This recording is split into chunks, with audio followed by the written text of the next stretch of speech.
Behöver du en bil? Mabe hyrbilar finns på över 150 platser i landet och vi har nästan lika många modeller att välja på. Mabe hyrbilar. Hyrbilar som passar dig. Hos Bright Esports i Västerås kan du testa på både NASCAR och olika formulabilar, precis som Svenska Eracingligan's deltagare. Gå in på brightesports.com och boka just din tid.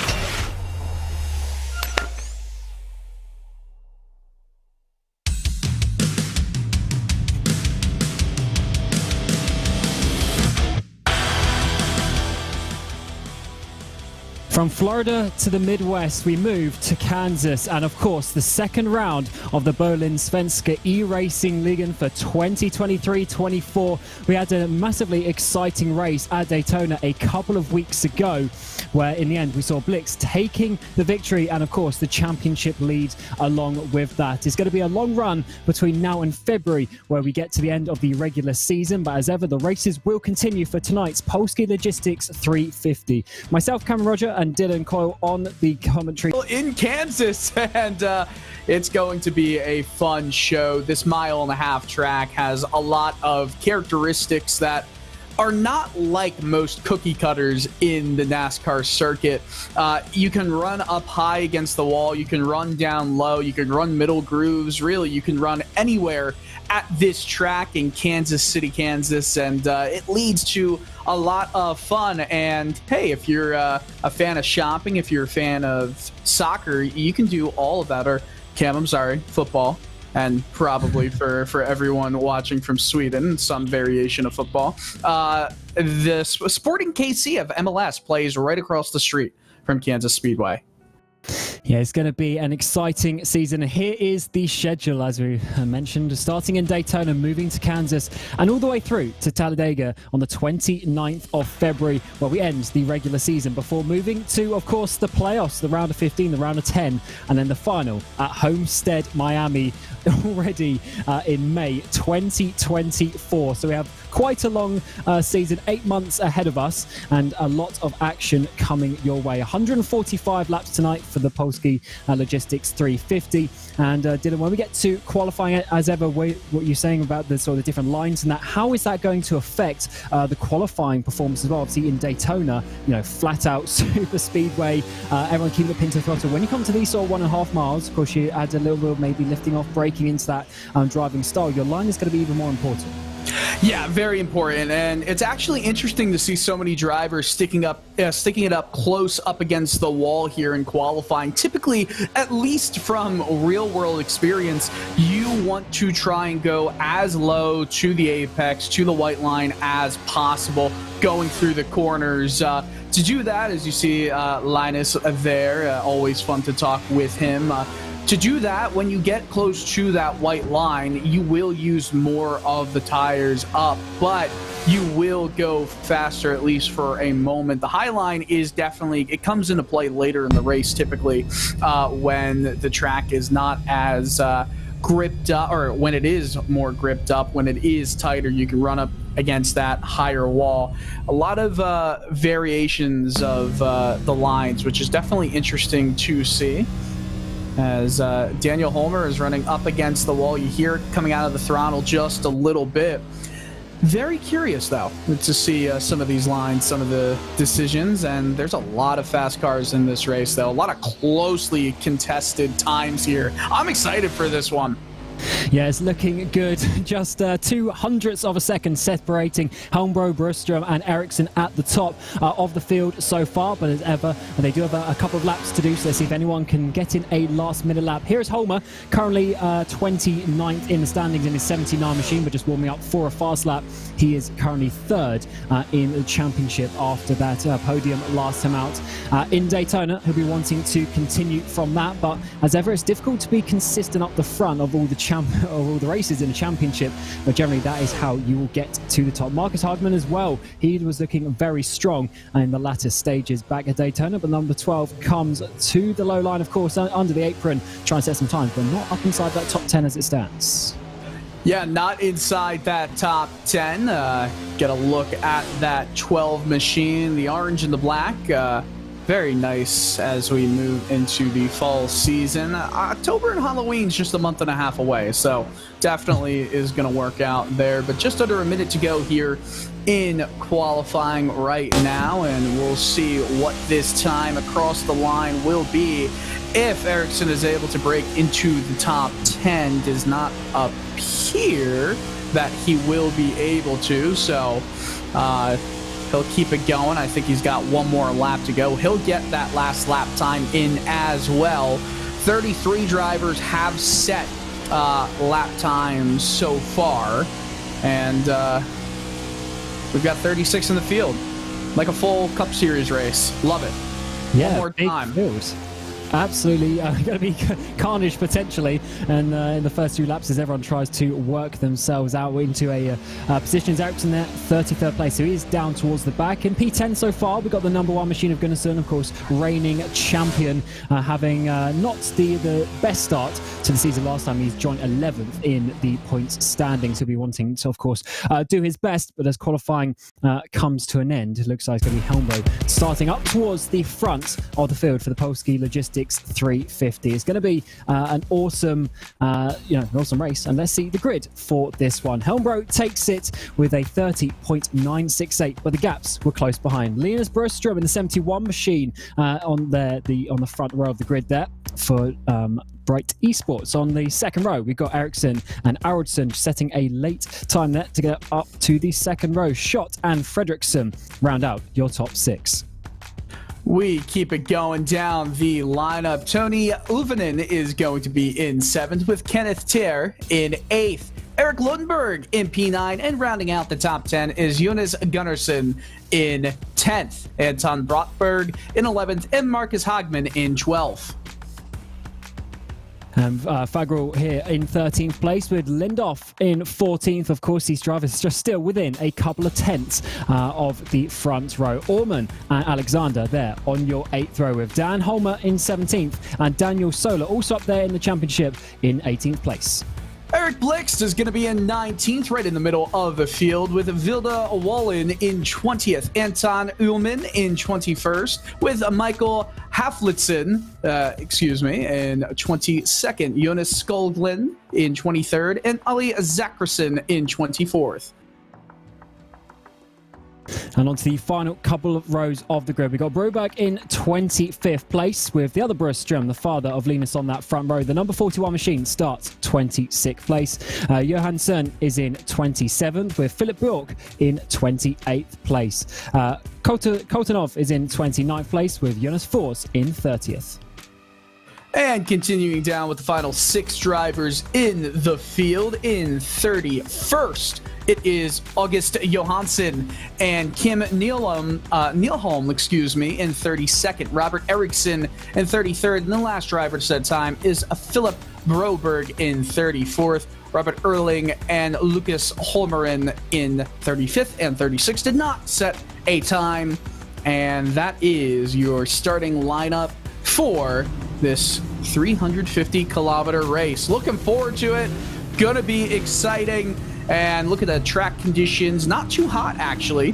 89 degrees Fahrenheit is the ambient, or I should say the track temperature. The ambient air temperature is 88 degrees Fahrenheit. So kind of an interesting look there at, or 68 degrees, I'm sorry. I can't see my 6s and my 8s. They look too similar. 68 degrees at Kansas is really cool for this time of the year. Yes, certainly the race set in April, of course. But before we start tonight's race, the field will do an extra pace lap in honour of Tony Chapasso, who sadly passed away on Tuesday of last week. Tony worked on the broadcast for almost every single one of the races in the last year and always did a great job with that and loads of enthusiasm. And we dearly missed by everyone at Svenska Eracingligan, who of course had the pleasure of working with him through that time. Our thoughts go out to Tony's family and everyone over at Sim Racing Media. Tony was only 46 years of age. And as the drivers now start their second pace lap, of course, they need to get themselves warmed up and in the mindset to go racing. As ever, the racing goes on and 145 laps of action is coming your way. Dylan, we're expecting about 50 laps of fuel, give or take, over the race. So that's generally obviously a 2-stop strategy. And I just wonder how the driver's going to be working that out with the tyres as well. Yeah, and you know what? It is a 2-stop strategy if it goes green the rest of the way, but we have mentioned before in the pre-race discussions that this is a race that we don't expect to see huge swaths of green flag stints, green flag racing. We're expecting to see some carnage in this race. With that, we'll go some strategy choices that might make sense at one point that don't make sense later on in the event. Nonetheless, you got to focus on it as if it's going green the rest of the way. 2 stops would be the strategy here. Just make those tires last. That's what you got to do. Yeah, certainly. I think it's going to be a tyre game, of course, with 50 laps. That is a long way on these sets of tyres. They do have 5 though, so they've got plenty of tyres to use. But who is going to be coming out on top? The second race of the season for the Bohlin's Svenska Eracingligan is underway as the Polski Logistic 350 hits the track. The engine roar as we go in towards turn 1 for the first time. Looks like everyone is pretty stable in their side-by-side formation for now. Is anyone going to be wanting to try and go up high and use that extra speed, or are they going to be staying down low and holding on to the track position?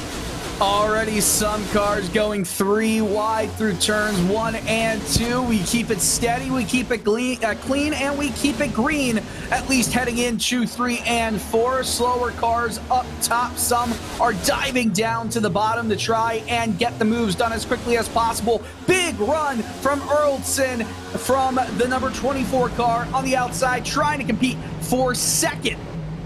Yeah, doing a great job with that. Is he going to have enough speed, though, on the exit? As, of course, is Broström from that second place on the grid, taking the lead at the end of that first lap. Remember, we have points for leading lap and things like that, so getting to the front can help you very much. It looks like Eriksson, though, in that 24 machine, as you say, going to the outside of Helmbro. Your pole driver already down into that third place, maybe even fourth as Eriksson round the outside of turn 4. Big moves being made right now, but the top 4 have started to string themselves out in a car to the wall. It's Ovinen in the 84 machine. Keeps it going, though. The 49 of Kenneth Tier got a little bit involved in that. Tier hits the wall again in that 49 machine. Keeps it going. It wasn't a huge hit, but enough to slow the cars down.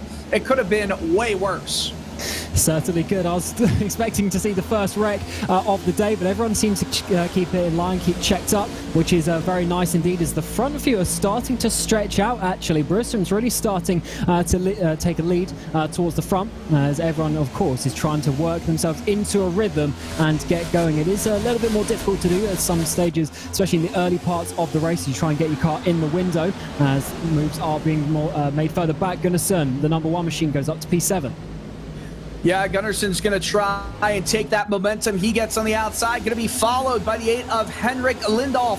Right behind him, trying to be in that slipstream. Will Gunnarsson go down to the bottom? No, stays up top and right up against the wall, probably half a car length in between at the apex. That's what he wanted to use there. Oh, the 8 got squeezed up a little bit high, and a run's going to be coming down by Tony Uvinen, trying to get back involved into this top 5 hunt. Yeah, you got to be very careful when you're starting to run up to the wall there on the exit of 2 and 4, because if there's a car on the outside of you, you can always end up in a wreck. And Gunnarsson as well get up into the top 5 on that lap as they continue on very nicely here at the start of the second race of the season. Everyone is just keeping it nice and clean. We've seen the mixture of the high and low lines. Of course, the high line generally a little bit faster, but you just got to be careful as well. Basically, some of the drivers diving out up the inside. The 1 and the 77 go side by side in towards turn 3, though. Gunnarsson making another move. He's up to P4. Yeah, Gunnarsson is taking that speed from the outside line and running with it. The top 3 have broken away at this point, but everyone else behind is fighting. We got 3 wide battles. They're going to have to keep it going. A little push in the back, right up ahead. Man, this is some good racing here at Kansas Speedway. Oh, yes, awesome stuff. And look how close everyone is continuing into the race. They are starting to get a bit more confident as the race goes on. The 18 there, diving it down the inside of the 101 machine. That's Lundberg there, getting past Schutt potentially, but not taking enough speed, unfortunately, at the apex there. As now we come across the line. Of course, it's not really a front straight here. It's another curve, and it's ever easy to dive down on the apron. There's a pass for the lead. The 24 car of Alexander Arnoldson has made the move on Linus Brostrom, and Brostrom's going to have to try and fight back here. Good battling. Jesper Eriksson as well in third, going to run the high line and try and get around Linus as well.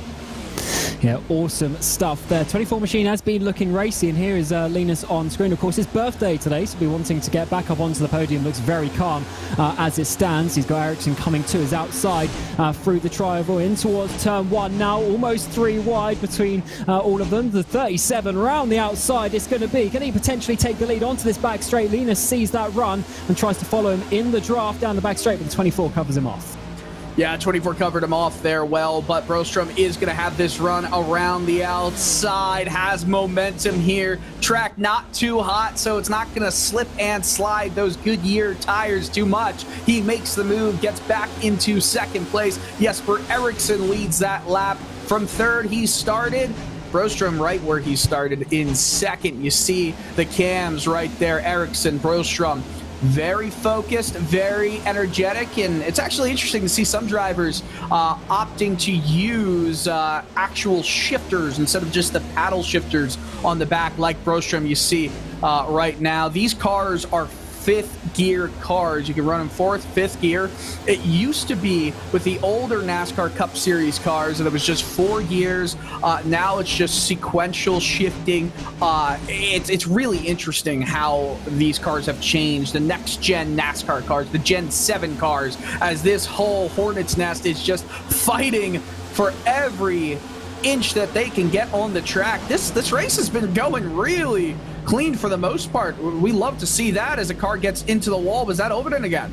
Yeah, I think it was 85, basically running on the wall and losing a few places from that as well. We haven't got into much of a single file.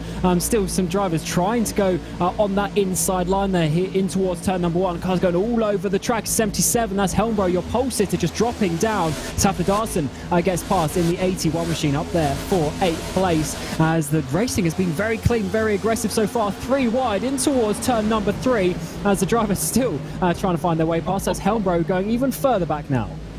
Yeah, this has been some fun racing. We're still fighting up front for the lead of this race. You know, you could see it from the qualifying times. Everyone was pretty much separated by a few tenths. Oh, the 44 is going around into turn 1. Will he save it? I don't know if he's going to be able to do that. He's collected a little bit by the 49 machine, and there's some other wrecks in the background as well. Unfortunately, that might bring out the first caution of the day. Let's see that one, as it's the 049 machine here on lap 13. Unfortunately, gets involved in that one, and he is actually going for now, though. Yeah, that was a wild incident, kind of a chain reaction and a reactive incident. Unfortunately for Seb Alexander, he's going to be the big loser here in that 049 machine. We'll get a replay here on the RaceSpotTV replay system. And what's really interesting is that no one turned more than 90 degrees around, which I think is why the iRacing caution system did not automatically, make that into a caution. Big save there by the 44, collects a few people. Then the 79 and, of course, the 049 get into each other. But we stay green flag racing. That's just getting loose around the dog leg, I think, for Philip Bjork right there. Yeah, I'm not sure. There might have been some contact as well, but as everyone checks up, that's where the contact happened. And of course, it was a 79 machine. He actually did quite well. He went down to the low line a little bit, actually pushed the front end there of the 049 to keep them going. So we remain green flag here for the Polski Logistics 350, lap 15 of 145. We're expecting pit stops around the 50 lap mark on each stint, so 2 stops coming your way. But of course, if cautions come out, we may see some more with that. It's Linus Brustrom for the number 71 machine leading the way as it stands. But look at this pack in behind, all trying to fight inside that top 10. This is just awesome racing. You don't typically see this, I feel like, with a lot of leagues that have this many drivers involved in it. Kudos to everybody right now. This is not the easiest track to keep those tires fresh for long distances. I know we're not terribly long into this stint right now, only on lap 17 of the race, but they're all kind of equalizing each other's times. And I wonder if those lower track temperatures help, where you're not burning off the rubber as much. It's easier to save the tires. You might not have as much grip, but you're not, you're not slipping and sliding everywhere. Yeah, I think that definitely levels the playing field a bit more, because the drivers who are slightly more hard on the tyres will have a bit of an easier time. Maybe that's going to come into effect later on in the stint, though, as if we are expecting 50 laps, we're not even halfway in that. As you do go a little bit 3 wide in the background as well, just for a moment at least, while the drivers still try and find their way past. It's awesome to see how they're looking to make overtakes at every single opportunity as you get the run, especially out of obviously turns 2 and turns 4 onto the straights. That's where it is very important. Here is Gunnarsson, though. He's made his way up to 4th place, but the 18 of Lundberg's trying to get past on the inside line there. But can he hold the speed, though? Generally, you get a good exit on the high line around here. Seems like the number 1 machine is doing good with that. The 112, though, Fredriksson as well, trying to follow him through. This is awesome. Like, there's not many times I just look at a pack of cars racing with each other this hard, and I'm still in awe about how strong this racing is. Yes, it's not been the cleanest, but given the fact that we've got pretty much 12 cars at any one time under a blanket like this, it's pretty awesome. Pretty awesome. We're still seeing 3 wide action throughout the field as well, and you see the tires starting to play a little bit of a factor. There was a slide all the way up near the wall, almost got into it, had to get out of the throttle. There was Oscar Fredriksson, and underneath Fredriksson is Haflidsson, who tries to squeeze him up to the wall, keeps it going, loses momentum down the straight. You see that, I think that's an Oculus Rift passer. I believe that's what it is, the second generation. Yeah, VR driver. That is not the most common still in sim racing, and never quite took off in the same way. But it's always good when you see it, though. Just get that extra bit of, I guess, reality as such. And there is his view coming in towards turn 1 there for Orman, doing a good job in that number 2 machine. He's got a bit of a better view than we have of his view right now, doesn't he? Yeah. Have you ever raced in VR? I've only tried it a few times, like expos and that sort of stuff. I've never sort of done a proper race in it, but it is a cool experience, to be honest. It is a wild experience, and really just goes to show you sim racing has moved so far into feeling as realistic as possible. You really can start to just take what you learn, maybe not be as fast right away, but you race tracks so many times and so many different cars, so many different ways. that it really gives you a bit of a, a leg up on other people who might just get into racing for the first time by themselves. But good racing still. Yeah, absolutely. Lap 22 now, coming up to halfway through this first stint. We do have a stage at lap 55, the only stage of the day. Of course, no cautions as stages in this league as well. So the pit stop will be just before that stage. So choosing your pit stop time is going to be very important, because as ever there are stage points on offer, and as someone who did really well with the points and the bonus points last time was Daniel Sola. He finished 4th on track but 2nd in the points because of those bonuses. Of course, 10 for a stage win, and the top 10 get basically 1 point extra for each of them. And of course you get extra points, things like leading a lap, and they will always add up by the time we get to the end of the championship. For sure, 20 race championship that ends in March. I love that we're ending at Homestead Miami Speedway. One of the best racetracks there really is, and it's a shame that we don't go there for the finale anymore. Phoenix is a great facility, but I think the racing at Homestead is amazing. Yeah, I agree. It's a great track, to be honest, and the fact that obviously we're going there shows that these drivers and obviously the organisers, who are the drivers as well, obviously know what they're doing and have their views on that. And I believe, we don't actually go to Phoenix. Oh no, we do. Sorry, round 7 of the championship, we do go to Phoenix. We still go there, just not for the final race of the season. And also, Dylan, we have a couple of double headers and stuff over the season. I wonder how that's going to affect the drivers. There's definitely going to be a bit of strategy with how you go over the season because of all the different style of races. I mean, we're seeing Blix down there in P12, of course, winning the previous race, but you can go up and down in these races very easily. Yeah, you really can, and momentum is a legitimate thing that you've got to think about, especially in those double headers. So, just keeping it strong and keeping you got to be like an elephant, right? Or maybe the opposite of elephant. Elephants don't forget. Isn't that the term? You want to forget. You want to forget when you make mistakes really easily. You want to forget when you do well really easily. You got to be steadfast as much as you possibly can, because if you aren't steadfast, if you do make mistakes, or even if you're riding a really good streak, that next moment, that next race, it could absolutely destroy that momentum or keep that momentum destroyed. So it's important to just be in the right headspace. It's like a goalkeeper. Forget the goal you just gave up. Keep it going. Next one's coming. Yeah, absolutely. And the races come pretty thick and fast, actually, every 2 weeks in this series. So you do have a little bit of a break in between, but then you've got to be back on it. And of course, we have the F4 Championship starting next week as well for the Svenska Eracingligan. So definitely lots of action coming the way for these drivers. And we're getting a bit of a battle for the lead now. The 37 having a bit of a look down the inside there. The 71 has been running the high line, but takes a bit more of a middle line there to try and defend. Good battling for the lead throughout this entire race. Arldson has fallen back just a little bit. I almost wonder if Alexander Arldson in that 24 car right there, as you see him just at the rear of this shot coming up, I wonder if he's saving tires a little bit or just letting them make their own decisions. Something that is interesting, and I don't know what you think about this, is that fuel run is give or take 50 or so laps. That stage, not caution, there's no stage break, but the stage does end and we stay green when the stage ends, is at lap 55.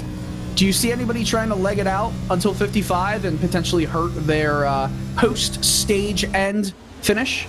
Oh, potentially. It is obviously 10% extra that you need to go. So, I don't know. That is a tricky one. That's a long way. I'm assuming someone's going to try it. But, oh man, that is a long way extra. Is it going to be worth it, though? We did see this last time out in Daytona, some people trying things along the lines. I think actually Linus was one of the ones to do that. But we'll have to see how that one works out. What have you seen? 24 just got into the wall right there, trying to make a move on Jesper Eriksson, and that door got slammed shut pretty quickly going into turn 3. Now Arldson starting to put on the pressure, and Eriksson starting to drop back a bit. Yeah, always the 24 starting to run that high line as well. These top 3, they definitely are pushing quite a lot. They've got a decent gap, a second and a half back to Gunnarsson behind the 24 machine. So they're really starting to drop these drivers. So is that them over pushing maybe, or is this just the natural pace that they have? We'll certainly find out when we get to the pit stop sequence, but their speed is looking really good as it stands. Yeah, really good speed. Look at all that momentum that Arlton has right now. It almost feels like Ericsson's got a bit of a parachute in behind him, just going way slow compared to what we're used to seeing. That's an easy doesn't move, but a little bit of a slide up front, and Arlton's going to take that spot from Jesper Eriksson. I think Eriksson knows he could have dove back down to try and take it away, but I have two thoughts on this. One, maybe what I was saying was true. Arlton was saving the tires and saving it up for a run like he's having right now. And not mutually exclusive, Eriksson and Broström are trying to save tires, save fuel at this moment. Maybe they're thinking about that 55-lap run to the end of the stage. You see some more side-by-side action, a battle for 6 right here between Helmbro and Haflidason, the 77 and the 81. 77 has that inside line going in 3. Yeah, he dropped down to P10 at one point, but Helmbro starting to make his way back up towards the front. Clearly feeling he has some extra speed, maybe saving just a little bit in those first couple of laps. As the pole driver gets back up into P6 as we head on to lap 34 of 45. So we have 21 laps to go in this first stage. Well, the only stage of the day, I should say. So it's going to be quite a long run, actually, after that first stage, isn't it, to the checker flag? Yeah, this is shaping up to be a interesting decision for all of these drivers right here with this stage and what they do with it. Look at this, 3 wide in the back, the 111, the 101. One's going crazy. Binary numbers, you know? Feels like I'm watching something on a computer.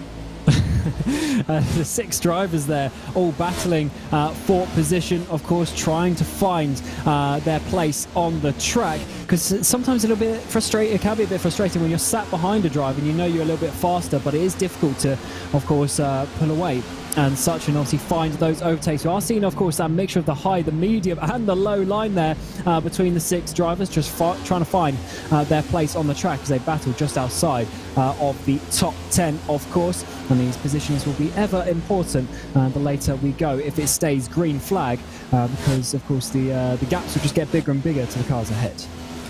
Yeah, gaps would be getting a lot bigger, but at the same time, you're saving fuel, you're saving tires. Who knows? Who knows what the right move is?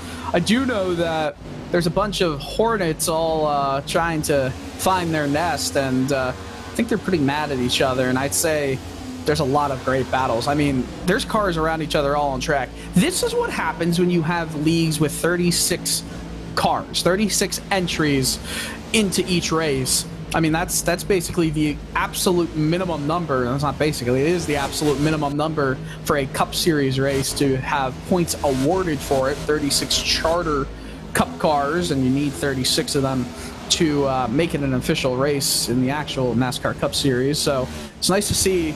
I mean, it's exactly replicated here. Good racing, having a lot of fun watching this.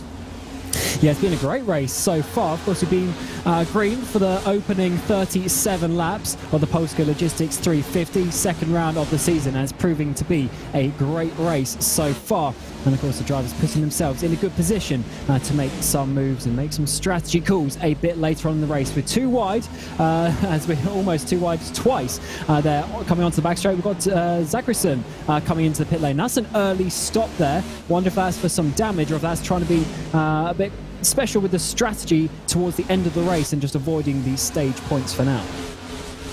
For sure, and you know, I'm curious your thoughts on this. I feel like if you're in the top 10 right now, if you're comfortable with where you're running right now, do you worry? I just don't know what the right move is. I'm trying to think of the questions here, but I feel like it really depends upon. Oh, some drivers are starting to come into the pits now. How about that? Right as I was going to ask a question about pit stops, Peter Helmbro is going to try and go into the pits at the end of lap 39. Will that lead to anyone else coming in? It almost feels like a little bit too early, unless the strategy is not a two-stopper. Jonas Fors going in as well, and I think he's another one as well. Kinetzer.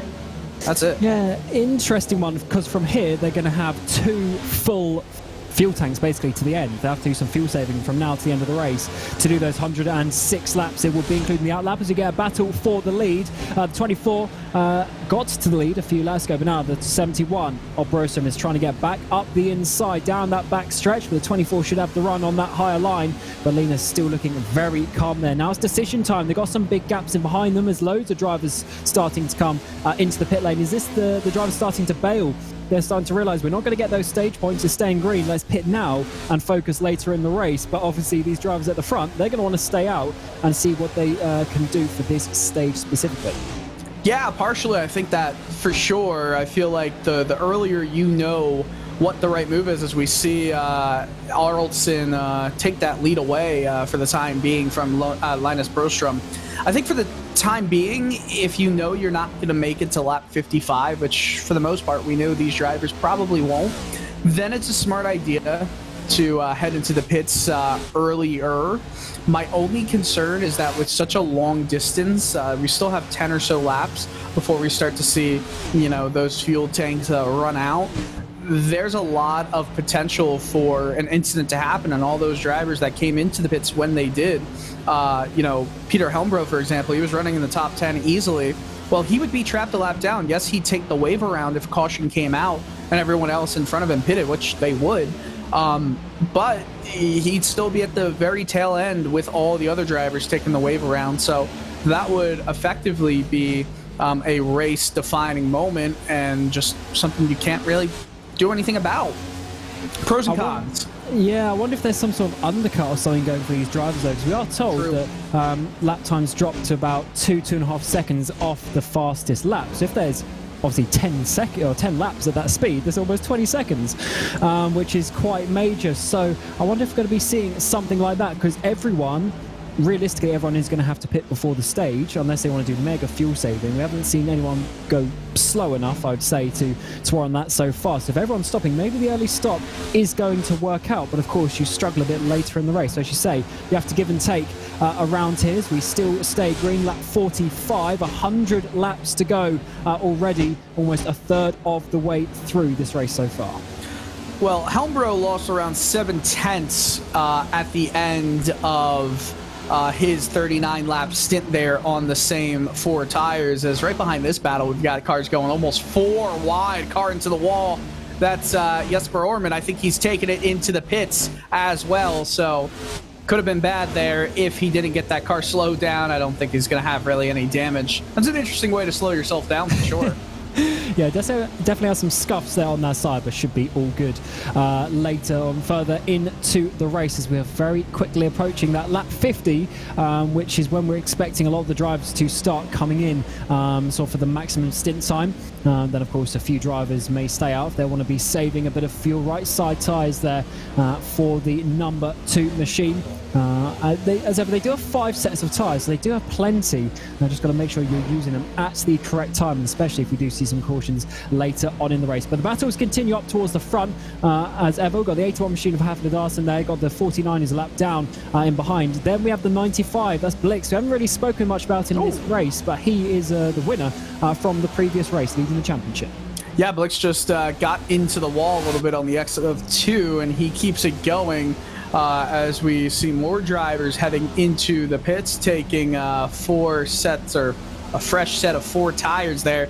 You're talking about that 5 tire set limit in this race. That's 4 times you can change the tires. So you got your first set on right now, and your next 4 sets are behind the pit box. And it's very important to make those early stints last as long as you can, so you're not compromising any strategy decisions you can take later in this race. You know, there is a chance that if we do get moments where incidents start building up by the end of the day, end of the night, then you want to have all the options available to you. As we see more drivers coming into the pits, a lot of the drivers are in the top 10, some of them on the cusp of the top 10, heading down pit road right now. But still, we see Alexander Arlsson staying out. Actually, Arlsson's coming in this time. He's rounding 4 and slowing down right now, gets to the apron, and is going to get this car slowed down just before getting into the pits. Linus Broström follows. Yeah, They bailed before they could even think about getting to that lap 55 point. Yeah, so all the drivers at the top not wanting to save, and it's one of those things as well. If everyone saves the fuel, or sorry, if everyone pits before the caution or before the stage, wow, can't get words out. Then of course it basically doesn't make an effect. Oh no! Do it as well. Caution is out. This is going to absolutely shake up the field. Some drivers in the middle of their pit cycle, some drivers already out of the pit, some who still need to pit. This entire order is going to be shaken up. And those drivers we were talking about who pitted earlier in this run, in this race around lap 39, like Helmbro, well, they're going to be in, as long as they are still a lap down, they're in bad shape. If they made it back onto the lead lap before the caution, then we'd be good. We're still trying to find where this caution occurred. We got a replay coming up. And was it coming out of the pits? Did he go for a spin? Reigning champion Gunnarsson coming out. Are we waiting for something to happen? He's looking all good at this moment in time. Still on the apron on the inside. Is he going to go for a spin? Is there going to be someone cutting down? So far, looks to be okay. Coming up now the back stretch. Yeah, we're just trying to figure it out. Because there was no indication that something wild was happening. We're looking actually at a full view of when the caution came out in the track, but we just can't really see. Turn 3, Phil. Is it a turn 3 spinner? Yeah, there's some smoke there on the inside of turn 3 and 4. So I think now someone's slowing down coming into the pit lane maybe, and because they're definitely going a lot slower and having some struggles there. Bring out the caution right inside that pit stop, pit sequence, as you say, Dylan. Going to shake everything up, and are we going to finish the stage under caution as well by the time everything gets sorted out? It's a really good question, and I'm not exactly sure about that. Yeah, we're all at a loss for words right now because I'm looking through. I saw a car slow down, actually. It was, yeah, found it. Philip Broberg. Who was blinking for the majority of this run, and Broberg at one point blinked out for a number of time and then blinked back in, and he was spun in turn 3. So you're going to see the camera acting a little bit wonky, and then you see Broberg slow. Oh yeah, some netcode, some blinking, and that's what brought it out. So we were all confused of what was happening there, and we can't even give a clear, kind of ruling. We're not judge, jury, and executioner. We're just judge. And we really can't judge that at all. So caution comes out.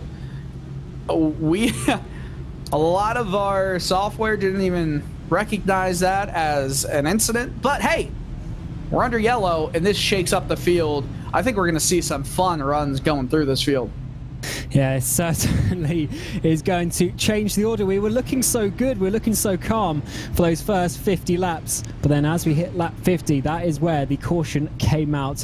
Of course, the Polski Logistics 350 started so well, but now this is when the drivers, though, this is when they have to start working out the strategy, what they're going to do later on the race. Of course, the further we go now, the easier it's going to be to get to the end of the race on one stop.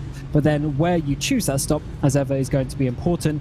And also the stage coming up in just a couple of laps. I've got a fun thought for you right now, Cam. Go for it. How about a one-lap sprint to the end of the stage? I mean, I would love it. It's ridiculous, but I would love it. And also, because we stay green, it's not like we're going to go back to caution straight away. So we'd just be green flag running from there. That would definitely be some interesting racing. I mean, NASCAR is ridiculous anyway, so why not? I say that in a loving way. NASCAR and stock car racing, oval racing is ridiculously awesome and crazy and hectic and chaotic. I wonder if we're about to go back to double file here. No, maybe. It looks like the pace truck lights are out, I think. Yep. I think as well, so should be going into their double file. So as it stands, 37 of Ericsson leading the way from the 77 of Helmbro. Those drivers pitting earlier actually benefited from this. The 24 and the 71 who were leading are now down in 9th and 10th place. So definitely an interesting one that spiced up that top 10. And we've just, it's going to be one lap to go, isn't it? If we go green flag racing, lap 55 will be the one next time around, but everyone is still single file. Yeah, that's. I'm questioning that. I'm not sure. The pace track lights are out. I wonder if this is some officiating to end it under the stage right now, or something to that point. So here's what I can. Yeah, they're not going. So the caution has been extended by 1 lap. Now 2 to green, 1 to green when we come by. This. What we see under single file right now is all the cars that were in front of the cars double file. You see their double file on the way back. All the cars in front are now being told to wave around. I guess some weren't told to wave around by the iRacing system. They weren't told to get their lap back. Now they're getting told to take their lap. They're going to line up at the end of this of all the pacers right here. Now we see the leaders come back up to the truck, and they're gonna restart this time around. So the stage has ended, I believe, as we get to the the stripe. We're still trying to figure it out. Yeah, it should be, well, yes, end of lap 55, and it seems to be that's just what it is. So as it stands, Ericsson, by nature of basically just when they hit and when they came out because of the caution, is going to be taking the stage victory. Of course, those top 10 that you see, they'll be getting 10, 9, 8, 7, 6, 5, or 3, 2, 1 points because of that as well. Some luck, of course, potentially for some of those drivers, but some strategy as well for the ones who pitted early and benefiting from that. We're going to go, of course, back to green flag racing shortly, and then as ever, we'll be going into the second part of the race. Just one stage today here at the end of lap 55. And as we come across the line to finish stage 1, we go green flag to the end of the race. Ericsson in the 35 machine takes it away as we go green once again for the Polski Logistics 350 here for the Bohlin Svenska E-Racing League for 2023 as drivers continue the race on. We're going side by side a little bit further back as Homer starts to make up some moves there in 9th place. One car of Jonas Gunnarsson is in the middle, sandwiched 3 wide. Some drivers who we saw racing up front for the majority of this race. Yeah, the one is turning right into the 79. Big wreck. We stay green. No one turned more than 90 degrees again. Everyone is slowed down though, but as you say, I think we are going green flag, so everyone needs to continue on, get back on the throttle and continue the race. Let's get a replay of that one though. They do say cautions, precautions, but fortunately it stayed out 3 wide coming through the exit of turn number 2. We're going to go forward potentially with the number 24 getting involved there. Some of the teammates as well, of course. Yeah, the 24 tags the back left of the 1 machine. He goes up high, collects the 79 and the 101 as well. That's a classic case of wrong place, wrong time for that 79 machine. Just getting absolutely, sandwiching, T-boning the car in front. Wanted another look at that. Didn't know who to place any blame or fault on, but the 24 definitely got involved, getting to that left rear quarter panel there. 24 carries on. Arnoldson trying to look for that lead again through this entire group of drivers. We were talking about Peter Helmbro. He's in the top 5 now. This whole group just getting slowed down. Wild racing right now at Kansas Speedway. And of course, the likes of the 24 and 71, because they pit so much later, they should have a tire advantage at this point in the race as well. As it stands, though, the 37 is leading, but the 95, the winner of the first race, has got into second place with his teammate Haflidarsson just in behind in the 81 machine. Of course, the 24 is involved there. The number 8 of Lindorf around the outside. It's going to be down the front straight to be pushing his teammate towards the front. 3 wide in behind the 2 leaders. Arnoldson trying to make it work around the outside. They almost went 4 wide, sandwiching at the exit of 4. The leader is getting away from this whole group of cars, but they're 3 wide for second. The 8, the 81, the 24, they're spinning, they're wrecking. Caution is out into turn 1. You knew that was coming.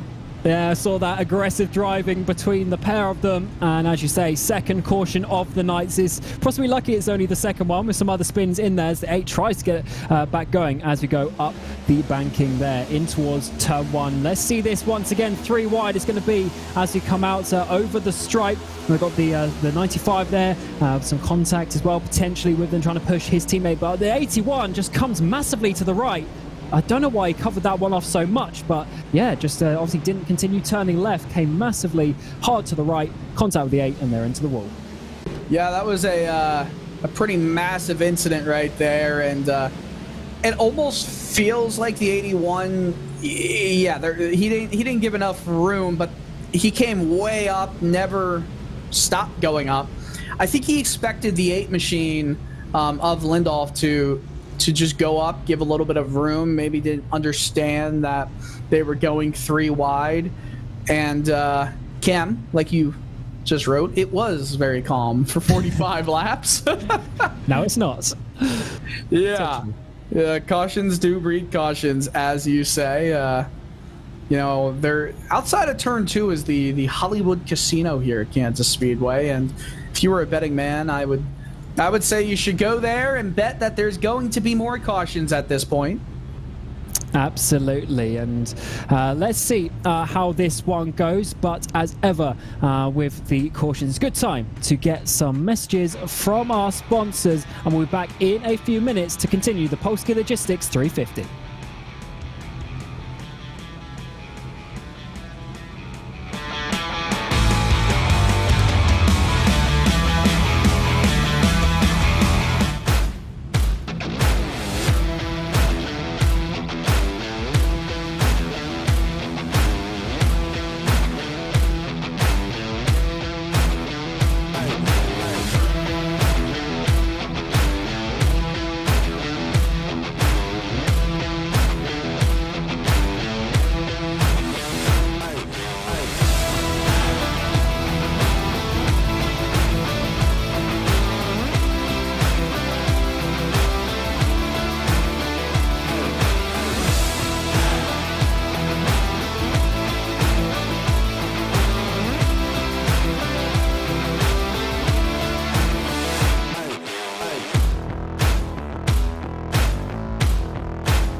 Behöver du en bil? Mabe hyrbilar finns på över 150 platser i landet och vi har nästan lika många modeller att välja på. Mabe hyrbilar.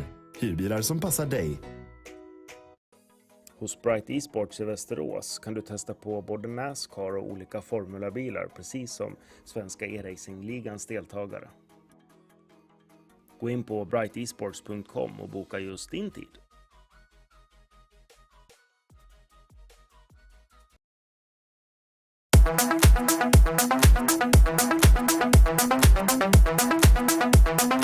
And the Midwest is cooking here at Kansas Speedway. Second caution of the night comes out. There's contact between the 8 and the 81 going into turn 1. We've done over 60 laps of racing so far here for the Polski Logistics 350 for the Bohlin Svenska Eracingligan round 2 for the 2023-24 season. It's been calm racing for the first 45 laps, but there's been 2 cautions since then. Pit stops, of course, have come out as well. And Dylan, the order has changed dramatically over the last few laps. Yeah, this has been, it was a calm race, like you said, for 45 laps, and then everyone just lost their minds, and it's been great racing. Clean, hard racing, aggressive racing, but it's been great racing. You know, we were talking about what caused that last caution during the break, and my view, if you're on the apron, especially if you're in a 3-wide scenario, even if you're side by side with someone around the exit of a dogleg heading into turn 1, the 81 doesn't, I guess the 81 as the inside car expects to be given more room there to try and get the best entry point into turn 1. However, the more important thing is that you can't go higher than the car above you is squeezing you down. You have to as Fernando Alonso says, leave it a space. So you have to understand that there is some space. There has to be some space between you and the car on the outside. You are not entitled to going above or going through the car above you. So you've got to keep an eye out on where anyone on the outside is. It was 3 wide too, so that kind of plays into it. It's just something you kind of get a feel for coming in a NASCAR, coming through the dog leg, and it's not something that necessarily gets easier, not easy.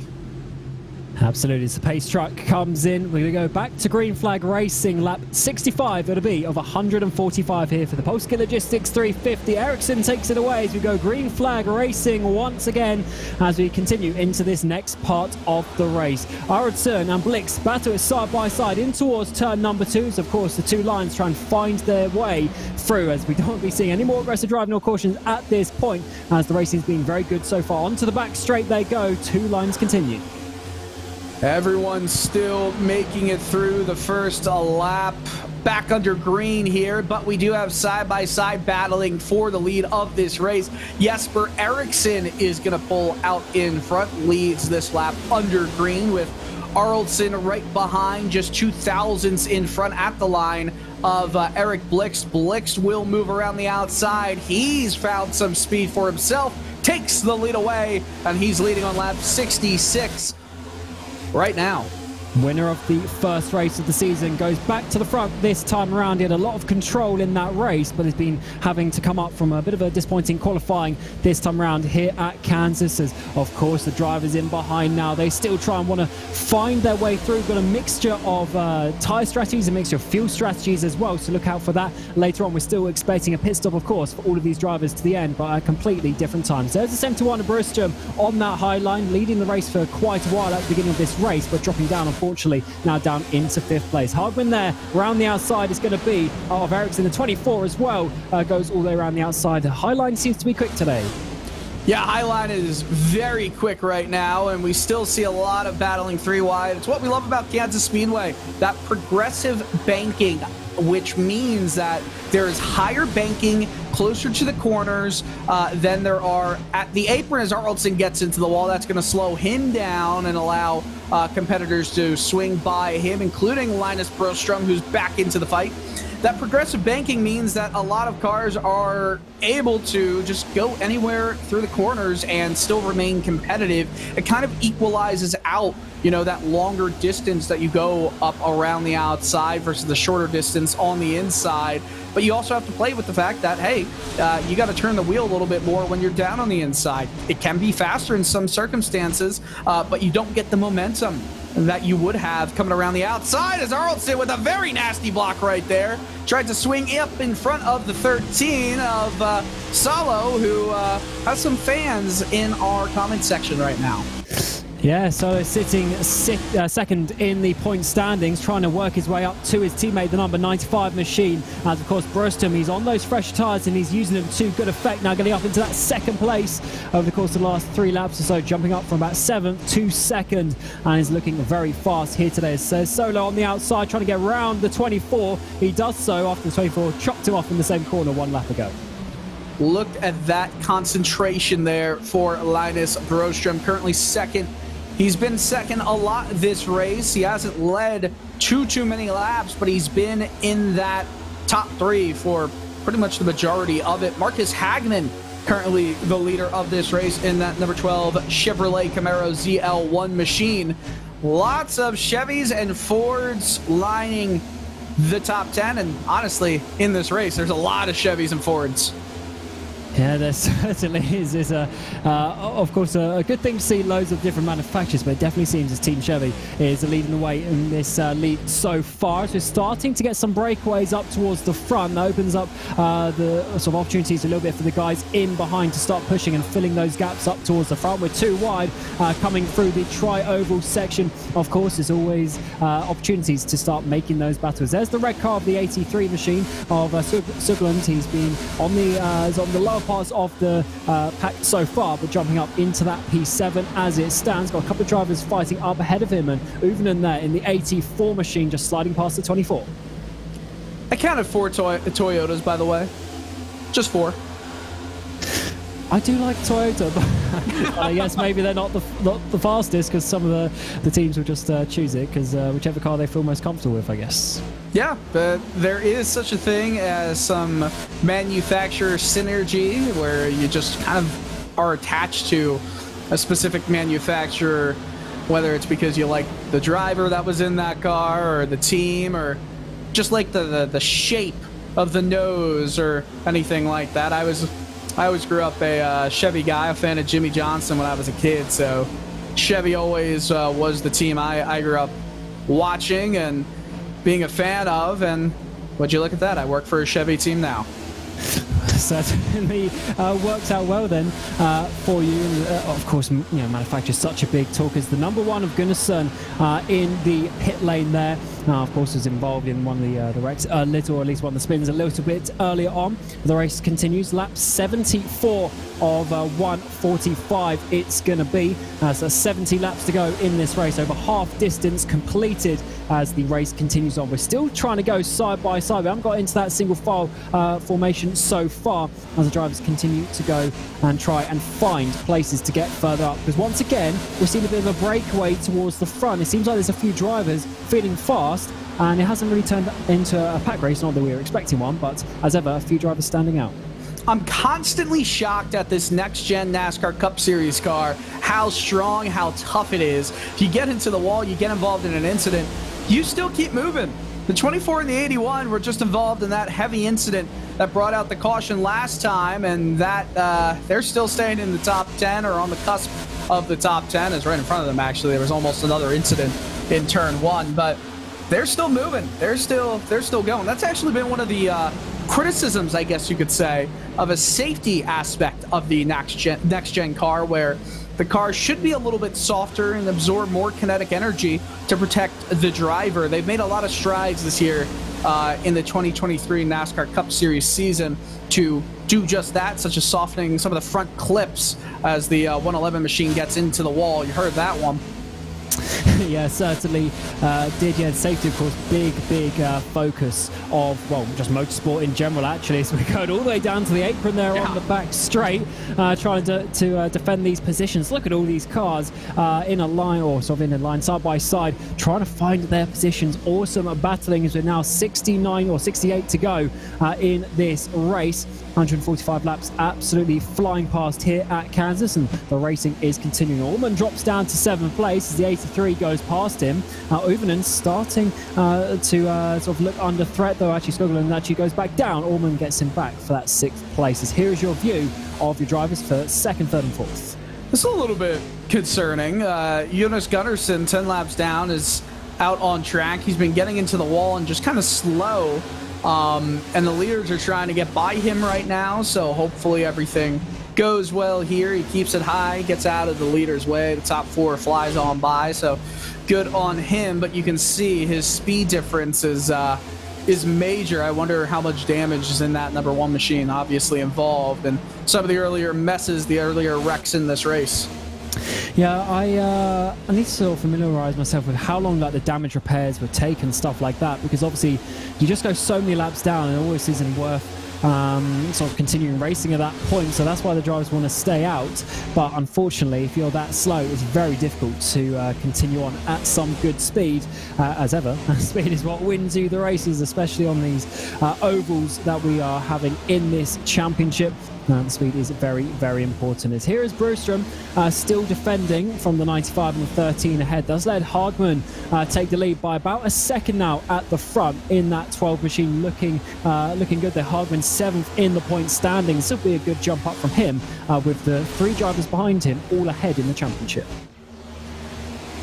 65 laps to go already. Or 85. Is that 65 or 85? Or is the timing changed? 65. I was looking at the 1 machine still who was 10 laps down, and I was very confused. That would make sense. Yeah, that would make sense. It's funny because, 1, I've had my issues with the 8s and 6s in this race for some reason. Maybe I should get my vision checked out. I just got new glasses, so that's concerning. And the second thing is, caution. That was the third thing. Another caution comes out here for the Polski Logistics 350. as it seems that Lumber was the one to be involved in that one. Third caution of the night, but not the third accident that we've seen. We've had a couple of lucky escapes, but we do go back to caution. And this, as ever, will be an opportunity for the drivers potentially to try something, but it is too early to get to the end on the field. So I'm going to expect everyone stays out. But if we get further cautions, maybe it might be worth pitting now. Yeah, I think that based off, the fact that you've got extra sets of tires, you probably only used two of your 5, one of your 4 extras. You probably have 3 sets of tires left. To me, it makes sense. Why not try to take some more, go down pit lane, get some tires? So we're kind of looking right here at what could potentially be the replay. We're with Lundberg. So it was Eric Lundberg who had a issue, and he got, watch this. So he goes a little bit too high. Yeah, and it's just 2-car incident. Lundberg just tried to take advantage of a car in the wall in front of him, and unfortunately, in trying to take advantage, he just kind of drove up until there was no more room to drive up any farther. And at least it's a 2-car incident. Only 2 cars affected there, one with major damage from that incident. And we see who decides to head into the pits. Oh boy. Everyone except the leader, pretty much. Yeah, this is an interesting one. So they won't be able to make it to the end on green flag, but if there's loads of cautions, maybe, but also just opens the door now to get those fresher tyres on, and maybe there's a further caution, some further pit stops just for tyres later in the race. We'll have to see how this one works out, but strategy is certainly being played out here. 62 to go, as there is the 24 machine way down, losing a lot of time from where they were actually. So the order is going to be shaken up once again here, as there is Brewstrom going to the front, because I think that's a 49 machine ahead who will be a lap down and will be sort of moved out of the way. But let's see how this one works out and where they get the positions exactly. So with a very limited amount of time left in this race in terms of laps, we should not have problems based off where we've been in terms of, pace of this race. It has an hour and 40 minutes time limit, but we're at around 54 and a half minutes in this race, so we should be good to go. We still have, 45 minutes left in this race, 61 laps. I hope I don't eat crow later. Yeah, you would hope. Obviously, we need a lot of cautions to outrun that time. But we are on to the third one, and we have had 14 here last year, so we're actually sort of under average at that point. So that is sometimes a good thing. It is as it stands. And we're trying to see who that car is. That's the 17 machine, just in front of Brostrom, as they all work their way out once again. But of course, the order will have to be sorted out quite a lot. There's Ullman on screen, and so the number 2 machine, I should say, of Ullman there, staying out as it stands. We're taking the lead. Of course, that car was up into the wall, scraping the wall at one point, but he's currently P1. Let's see how long that lasts. I wonder if this is going to be a race where fuel consumption becomes a concern, because if there's another quick caution, then drivers will have to probably make the decision to stay out, unless you're Jesper Orman, who is going to lead some laps here and stayed out on that caution. I think to his detriment, in my opinion. Nonetheless, it's another quick caution, and we start talking about this becoming a fuel race, and maybe some drivers trying to string it out until the end, as we're going to go back to green flag racing with 59 laps to go. And with the fuel tank, of course, not being at 100%, only being an 80% fuel limit, that takes what you'd kind of expect from maybe a 60 lap run to, like, that 48, 49 lap run. some question marks. I don't think any of these drivers are out of the woods yet when it comes to strategic mistakes as this race enters its third portion. Yeah, it's going to be a tricky one to the end, but everyone is under the same situation. All of those drivers, apart from Orman in the lead, went for that pit stop. And you assume everyone filled the tank, so we are going to be going potentially to the end of the race. Or is there going to be another caution, another twist? Let's find out as we go. Green flag racing once again for the Polski Logistics 350. Jesper Orman takes the green flag as he stayed out and didn't make the pit stop. So he's going to be under attack from all these drivers on the fresher tyres. So let's see how that works out with the pace difference as the green flag flies. Going to see Broström trying to go around the outside, but of course he's got the 95. He's going to try and follow him as well. Up the outside, huge slide there from Broström as we go onto the back straight. Yeah, big slides right there. Orman keeping it steady for now, but he's going to have to deal with Linus Broström around the outside. He's going to try and get that momentum, get that run. I think Broström's going to lead this lap as we head down to the stripe. Yes, he does just that by 20 thousandths, and he takes the lead for good here. The 95 of Eric Blix has the speed as well as Michael Hafeldson, excuse me. Keep messing that up. You know, Americans. Yeah, as we've seen Ericsson actually come into the pit lane in 35. Interesting to do that. Green flag racing so far. But yeah, oh boy, caution. Starting to go back. Caution is out, as you say. Who's gone round as the 44 machine there. That car was actually up into the wall at one point a bit earlier as well. But Bjork there bringing out another caution. 57 laps to go. Fourth caution of the day. And once again, the tables turn. And this just works out, though, for the drivers trying to save fuel. That's a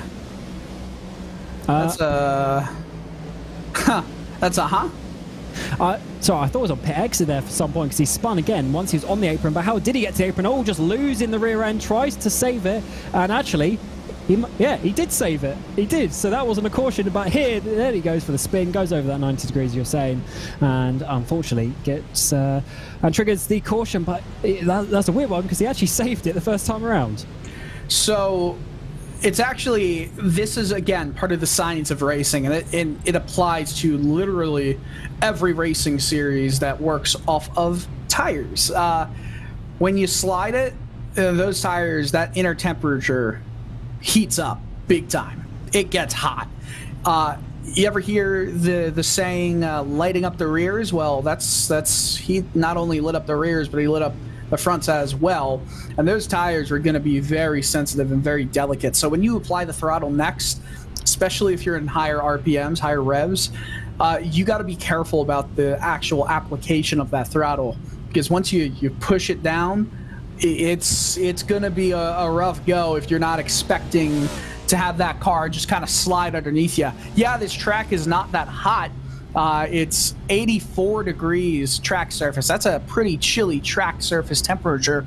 But that meant nothing when you just went out of a slide like that. Got to keep it clean. And that's also why, as you also know, Cam, that you almost hear sometimes in Formula, open wheel, GT racing, road course racing in general,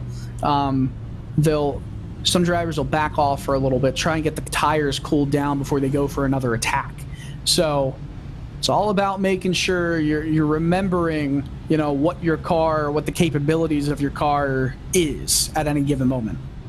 Difficulty is they're racing drivers. If you have a small spin, your first thought is, let's get back to racing speed. So you smash the throttle and then spin again. And the perfect sort of example there, though, because the caution wasn't triggered until the second spin, so potentially something to think about. But of course, in the heat of the moment, it's so difficult so difficult to do so, as Broström always trying to push the pace truck, wanting to go a little bit quicker, get back to green flag racing. But being calm, being patient, playing the long game is sometimes better to do that, because at the end of the day, the 44 there probably could have got back going, got in the pack, but now spinning and, of course, dropping to the back and hurting those tires. Yeah, for sure. So remember I was talking about quick cautions and maybe, what could happen out of that? Yeah, we're getting there now. 55, probably go back to green flag racing with 53 laps to go, I would assume.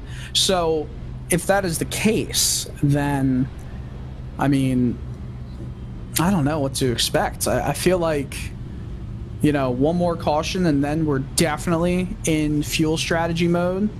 But any more cautions after that, you just never know. Cautions are the ultimate strategy killers in NASCAR.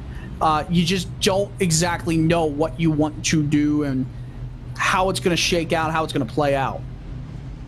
Yeah, it's going to be a difficult choice, I would say, because yeah, we're tight on that number, so you're probably going to have to lose some time now to then try and avoid that splash at the end. But then if we get to a situation where we have 2 or 3 more cautions, and everyone's going to save it anyway, so at that point, then you might as well push and then keep your track position. So it's going to be a tricky one on whether you want to gamble with the cautions or not. But the caution game is very difficult, especially in this Bohlin Svenska e-Racing League for 2023-24. It's the 6th season already of this championship, and those of the drivers will of course know what they are doing by now. 2nd year with these next-gen cars.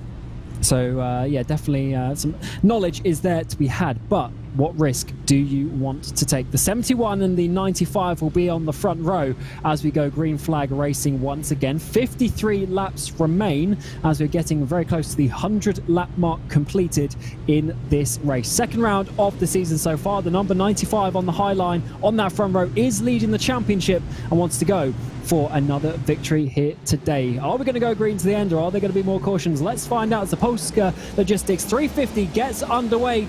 Awesome start there from the number 71 machine as he gets a few cars jump 3 wide in the background. Yeah, that's the perfect start right there for Broström. You just worry that Blixt has him with the speed, the pole that he's going to have down the backstretch, and the run around the outside. He's going to look down low. I'm not sure that was the smartest move to kind of show your cards that quickly. He'll have to get back in line, and he'll lose some speed here as 2 cars right in behind are looking to get right to him as well. Flitterson and Uvenin, they're there. Well, one of the cars, so one of the white cars is there, go up into the wall in the exit of turn number 4 there, as they're trying to, of course, get back up to racing speed, get some temperature into those tyres, and make sure the high and the low line on camera once again, just showing you how easy it is to do. But you've got to be careful if you're on the low line coming back up. All cars slightly in the wall there on that back straight away, but they all continue nicely as it stands. Drivers got to be careful. Oh, another car in the wall there. The 39 machine, actually, I think just managed to save it, but definitely sliding. Not much grip in these tyres at this moment. Yeah, I almost wonder if that, I don't know. I really don't know. These tires aren't that old. It's not that high. I just feel like it's just getting a little bit too excited and getting a little bit too aggressive as well as this race winds down to almost 50 laps to go. These guys all know that it's coming down to it really, really big time. Yeah, it certainly is. As it stands, Broström is leading the way, starting to pull a gap on Blixt in 2nd place. The 81 Hafdarson there is trying to hold on to that 3rd, but the 84 Uvenin has been making some moves in this middle part of the race. Behind him in 4th, we've got Sugland's there, and also Hagman trying to battle through turn 1 as it stands. But it looks like the 83 machine is going to be holding that low line out onto the back straight. As once again we continue with some side-by-side battles up towards the front. Oh, massive wreck in the background actually. That's probably going to be another caution coming out. Yes, it is. The 44 involved again, was on the previous one, and I can't quite see another car involved, but definitely about 5-6 cars all getting some contact there. Yeah, 44 once again involved, and once we get to the replay, we'll see that this was also his doing as well, and unfortunately the 021 was kind of an innocent bystander, and then there was just nowhere to go for 2 other cars. Yeah, just got loose, and big hit into the wall. At this point, you just gotta back it down. Just that's one thing. And those 2 cars there, couldn't quite see who it was driving those cars. I would be pretty upset just by virtue of lock it down when you're in a spin. Absolutely. Bjorn Broström, of course, Linus Broström related. Yeah, that's just. Yeah, it's a bit disappointing. Yeah, the 41, Bjorn Broström, is actually the dad of Linus. So it's good to see. Sometimes we Lots see of relatives. Yeah, sometimes we see brothers and that sort of stuff racing, but it's good to see the father and son combinations as well, because obviously you have quite a big age gap there, and often with sim racing, there's this sort of big split between sort of the older generation and the younger generation. But it's good to see the mixture of that in this league. And of course the son of the Broström family, 71, Linus, we did say his birthday today. Did he say it was 32? I think it's 32, so he's into that ripe old age as it stands. I don't want to assume it's any older. I thought he said 35, but I was joking. I was joking at 35. Oh, gotcha. How old are you? Me? Oh, this is good. I'm 25. Yeah. What about you? Okay. I'm gonna be 25 October 1st. Oh, good. Oh, that's getting close actually. It is. I'll be at Talladega for the Cup race that weekend. That'll be exciting. We've got 3 cars for College racing in that. So Talladega on my birthday. That is certainly a way to spend it. But there's a lot of familial relationships, relatives, even married couples in this field of drivers. Of course, we were talking about the Broströms, but Haflidia Johansson is the father of Michael Haflidason. Hopefully I said that right. Why is that name the most difficult one for me to say? I don't know. Of course, Linus Broström and Emily Fagrell are engaged. Philip Broberg and Sebastian Broberg are brothers. So it's a family affair for Linus in this one. Yeah, it's definitely a community-based league as well, especially as I was mentioning earlier, we're on to the 6th season as well. A lot of drivers have been around for a while, and of course all being Swedish as well. Thanks to them for letting us do an English broadcast, but obviously all the Swedish relations with that as well. It definitely has a more community feel, and it's certainly very nice and an honour to be commentating on this series. It's been an awesome start to the season so far, 1.5 races down, but of course we have 20 in this championship. We go until Talladega on the 29th of February for the end of the regular season, and then 5 rounds of the playoffs to find the champion at Homestead, Miami on the 9th of May next year. So a lot of racing still to be done, and a lot of the top tracks in the country as well. We've got quite a mixture actually of the short tracks, and we even go to North Wilkesboro as well, which is going to be an insane one for a double-header weekend on the 1st of February. So yeah, loads of action to come in this Bohlin Svenska Racing League. As it stands though, 47 laps ago, that'll be 46 across the line, as to come very close to that 100-lap mark. And I wonder, Dylan, are we going to be getting to the end from here on fuel with the amount of cautions that we're seeing? Good question. I would start to say anyone who's just come down into the pits will make it on fuel, unless we have multiple green-white checkers, and then it's kind of a question mark. But anyone who went during the last stop is potentially good. This is going to be interesting. I just don't think we're going to see it play out, to be honest. There's been too much calamity, too much chaos, and I don't expect that to end. Yeah, it's certainly been a more interesting middle portion of that race. So yeah, pretty much coming to an end of that middle third. So 1/3 of the race to go, and still plenty of action coming your way. We've seen an awesome fight between these top sort of 6-7 drivers over the course of the last 20 laps or so. Of course, we've had the cautions, but when it's been green flag racing, it has been very good. We've got Linus Broström for Bright Esports for the number 71 machine coming to the restart zone, and will be taking the green flag once again. Gets a good jump on the number 95 machine. It'll be the 13, so the 81 I should say, in behind, trying to get the run as well. As we come up towards turn 1 for another time. This is about the 5th restart we've had so far. How many more will we get in this? Oh, they're wrecking in the back. Oh, a horrible wreck. Car on its side right now. A horrible start in the midfield on this restart. I was watching it from the very beginning, and it was just not smooth at all. A lot of trying to move around and Philip Broberg involved in that, obviously gets the toe back. He was almost flipped over here. We'll catch the replay, and they were going 4 wide. And the 77 just gets underneath the 17. That was Peter Helmbro in that 77 machine. And man, oh man. Cautions. Finish it for me. Breed cautions. Thank you. Yeah, it's unfortunately, it's just what happens. When you put everyone back together, you slow down, the tires get cold, things like that, and then you start to get going racing again. The drivers need to wake up, the tires need to wake up. You sometimes need a couple of laps, but you don't have time for that. You have to go, because if you sleep, 5-10 cars are coming past you, so that is why we see everyone pushing the limits there. But that was a bit of a silly wreck from the looks of it, especially considering we've still got 44 to go. It was such a silly looking wreck, and I'll tell you what, I'd love to get a look at what happened there on the restart, because there was a big checkup that led to a lot of confusion, and Jesper Orman did not get going in that 2 machine. And he was, you know, I don't know exactly if he was under power or anything, but he tried to jump it.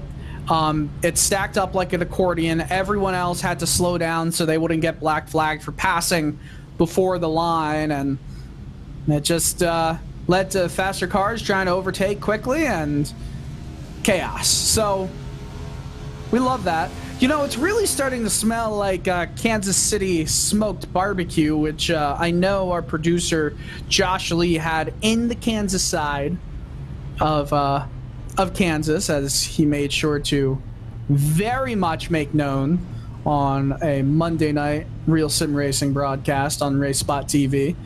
He really loves Kansas City Joe's. He says he's a big fan of Kansas City barbecue. I did not get barbecue when I was in Kansas City this weekend. I did go to KC Live, which is a pretty cool live event venue, and I also saw some very inconspicuous buildings that may or may not have me on the list now with facial recognition software, which I will not state anything else.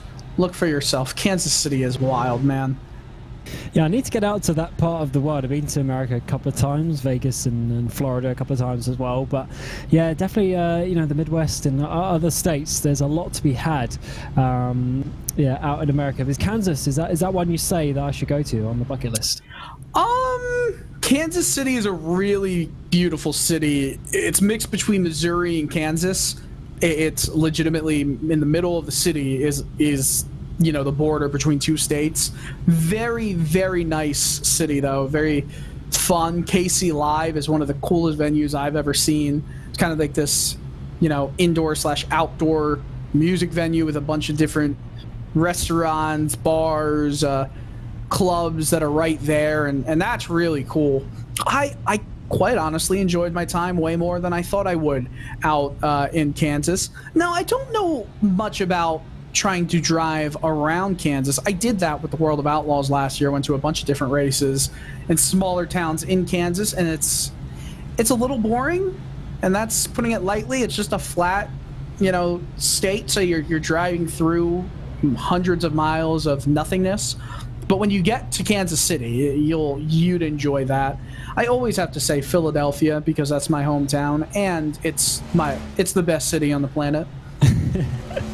Just because I love it so much, not because of any numbers, except sports, we're crazy and we love it.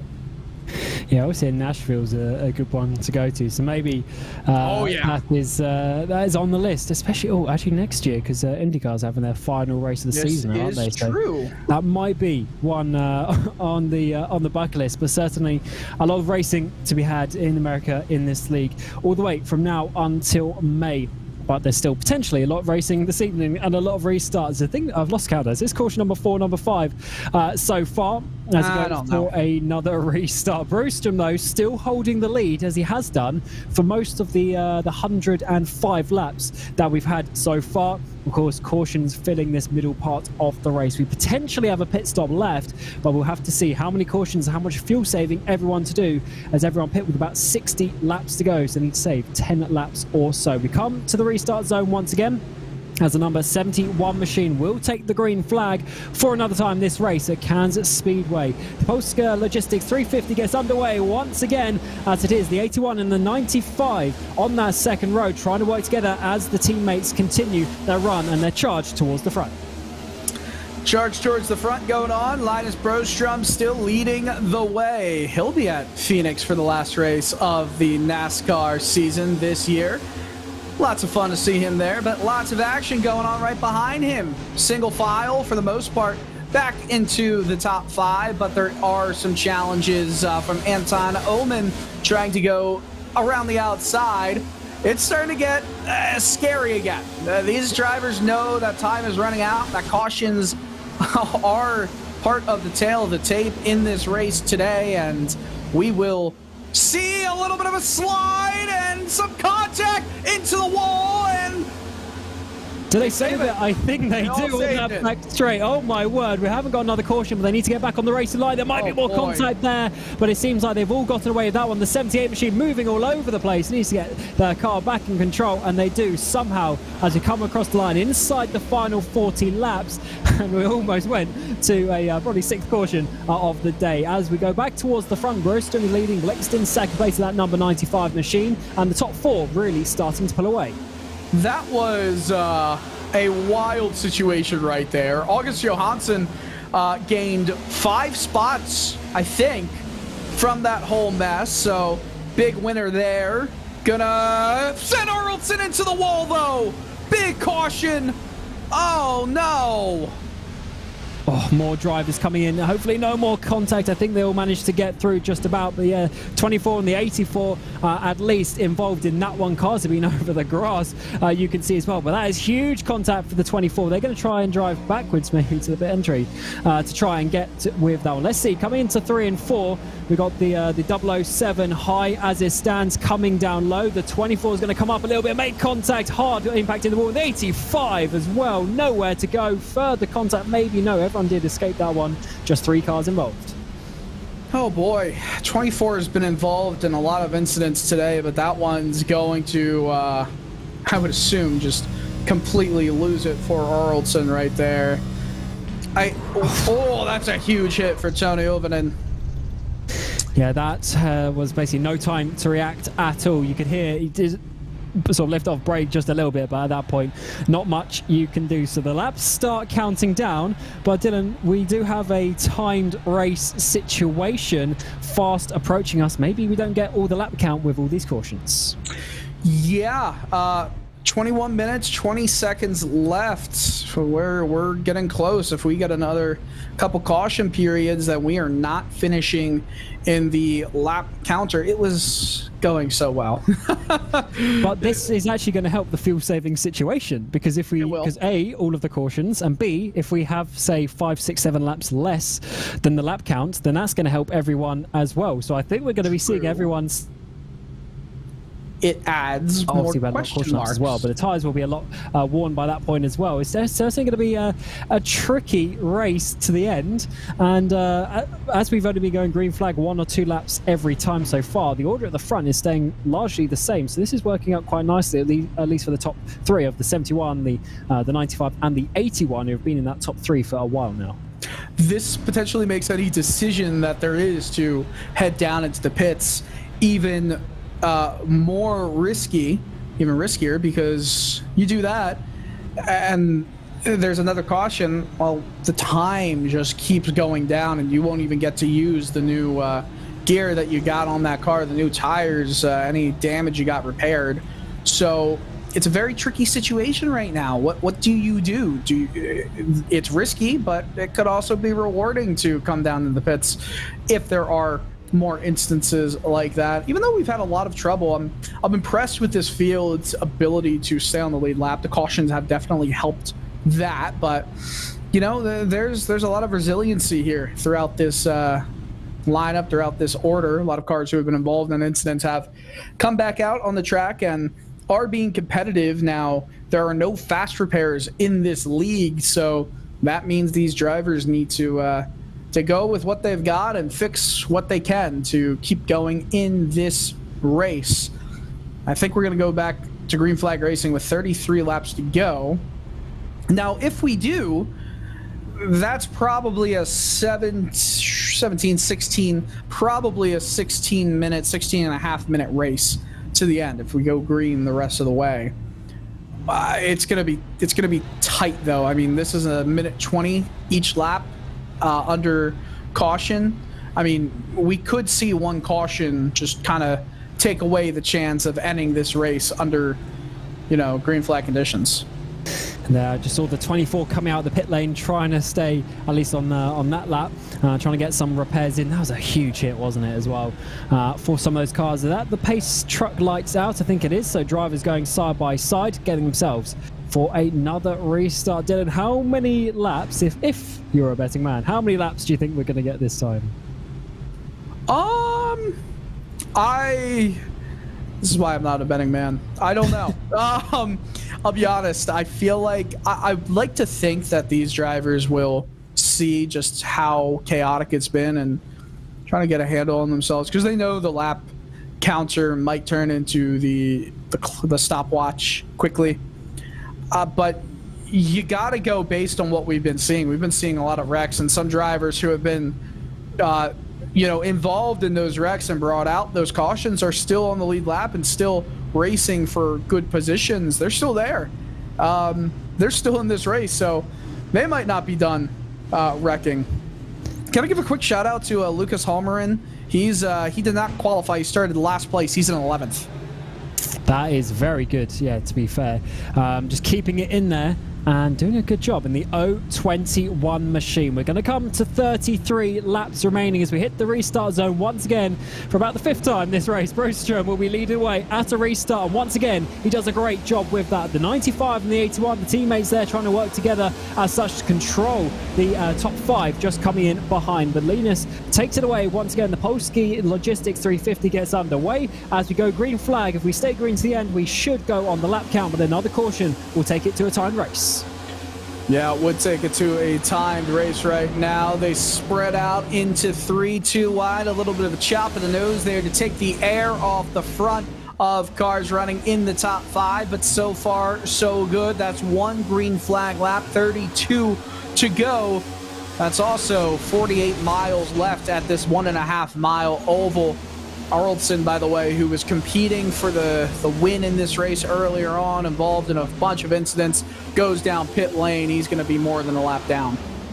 Yeah, definitely some damaged cars and such out there. It's very difficult. It has been a very hectic race in this middle part, but into the closing stages, what risks do you want to take and how far do you want to get yourself up the order as the laps start to count down very quickly as we go green flag racing. Once again, Broström still leads, of course, and I'll send about the teammates in behind the Alcancet cars, but of course they have a couple of entries under different sponsor names. So 95 actually on his own because it's solo his direct teammate who's just in behind in that 5th place. So definitely a lot of teammates up there helping themselves, but to the inside the 95 goes as Linus takes the high line. The 95 goes down low and tries to take the race lead.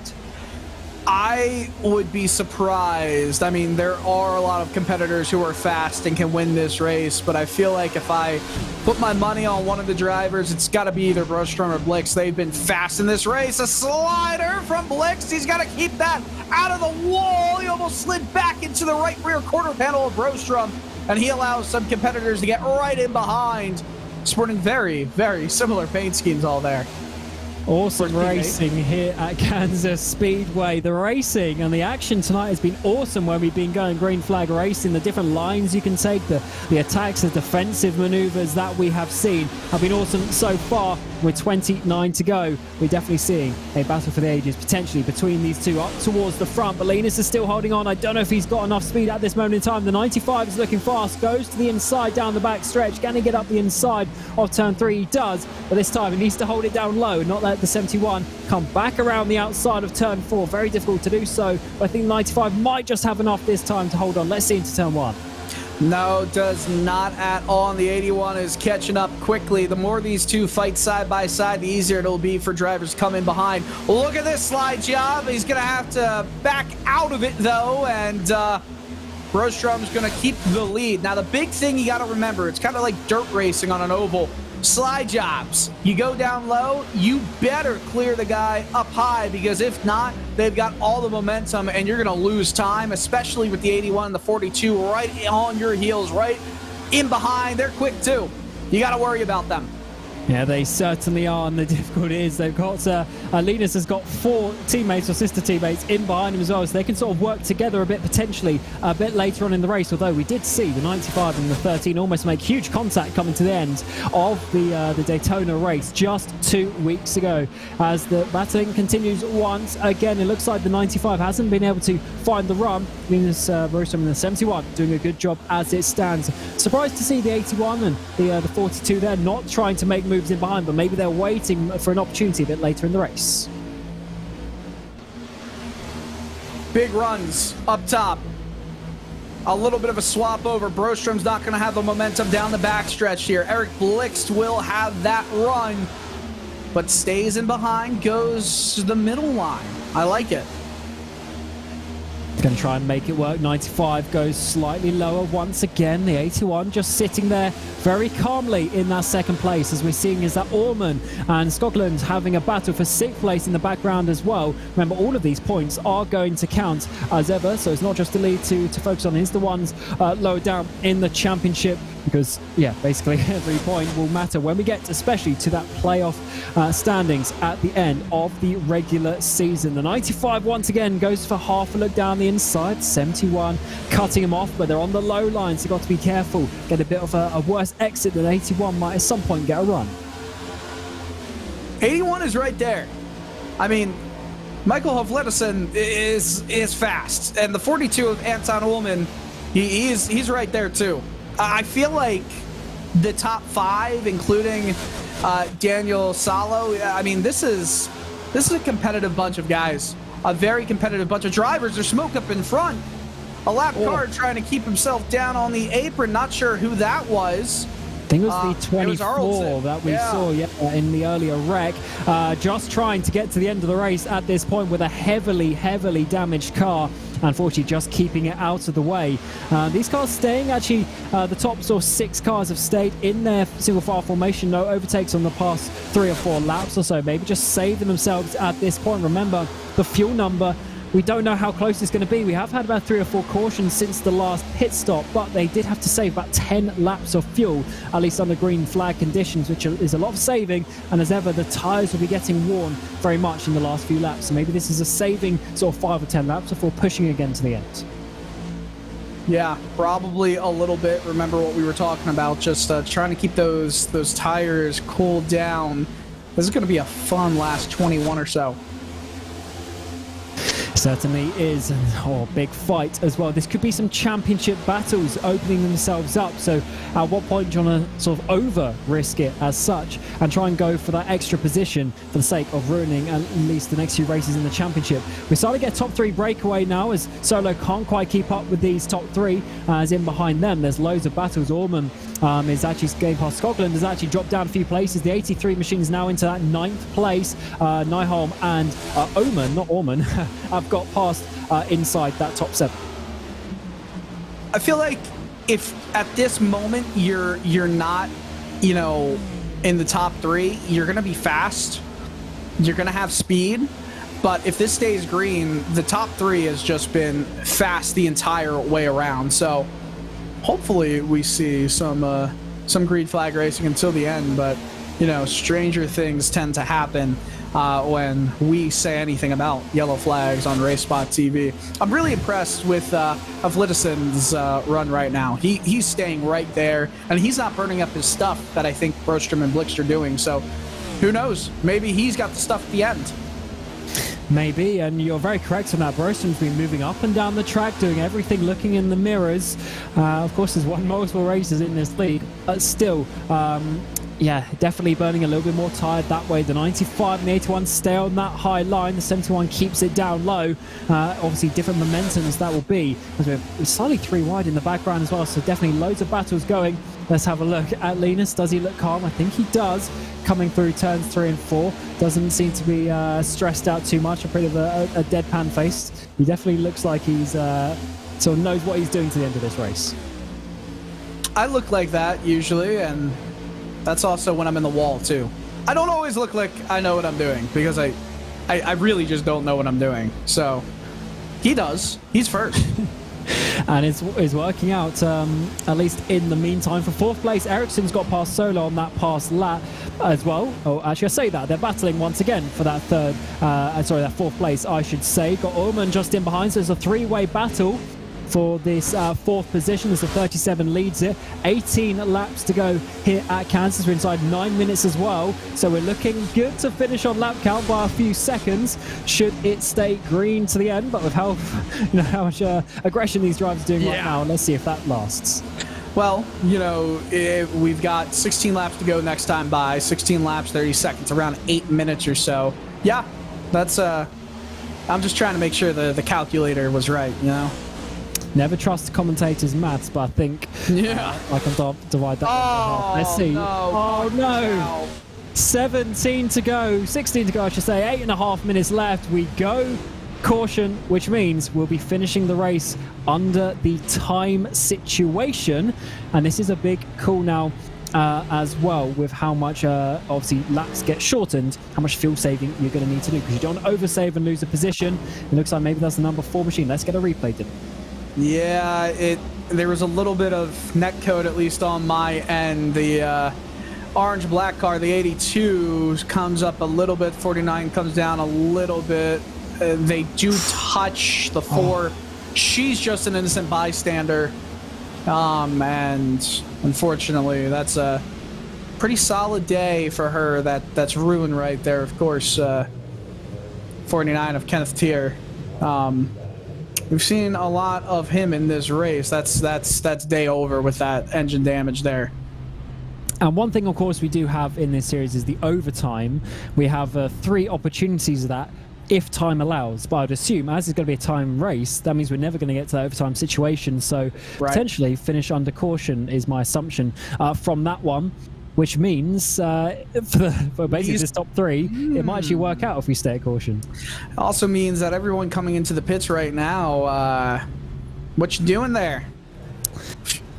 7 minutes to go. Maybe they just didn't have enough fuel either way. Maybe even under caution laps they were that tight, because we did hit quite a while ago now. Yeah, but we've had a lot of pit stops. I'd be surprised if they were at their limit here, but we're not going back to racing until there's probably like 4 minutes left, and even then, if there's another caution, that's it.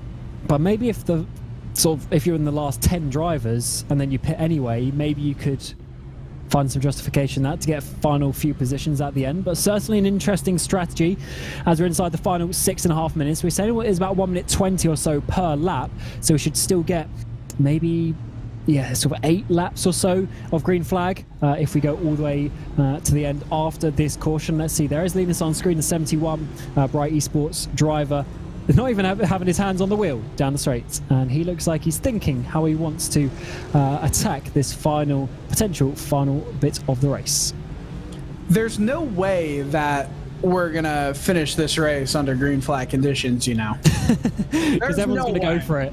Yeah, absolutely. You've got the 2 drivers who have the most wins in league history, 1 and 2. Linus Brostrom with 9 wins leads everybody in 50 races. Eric Blixt, 1 fewer races started and 1 fewer race wins. He's at 8 wins, and actually Alexander Olsen is third at 7 wins, and everyone else has 3 or fewer.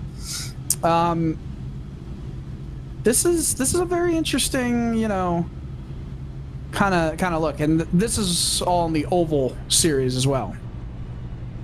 Yeah, of course, lots of racing action in this league and this second race.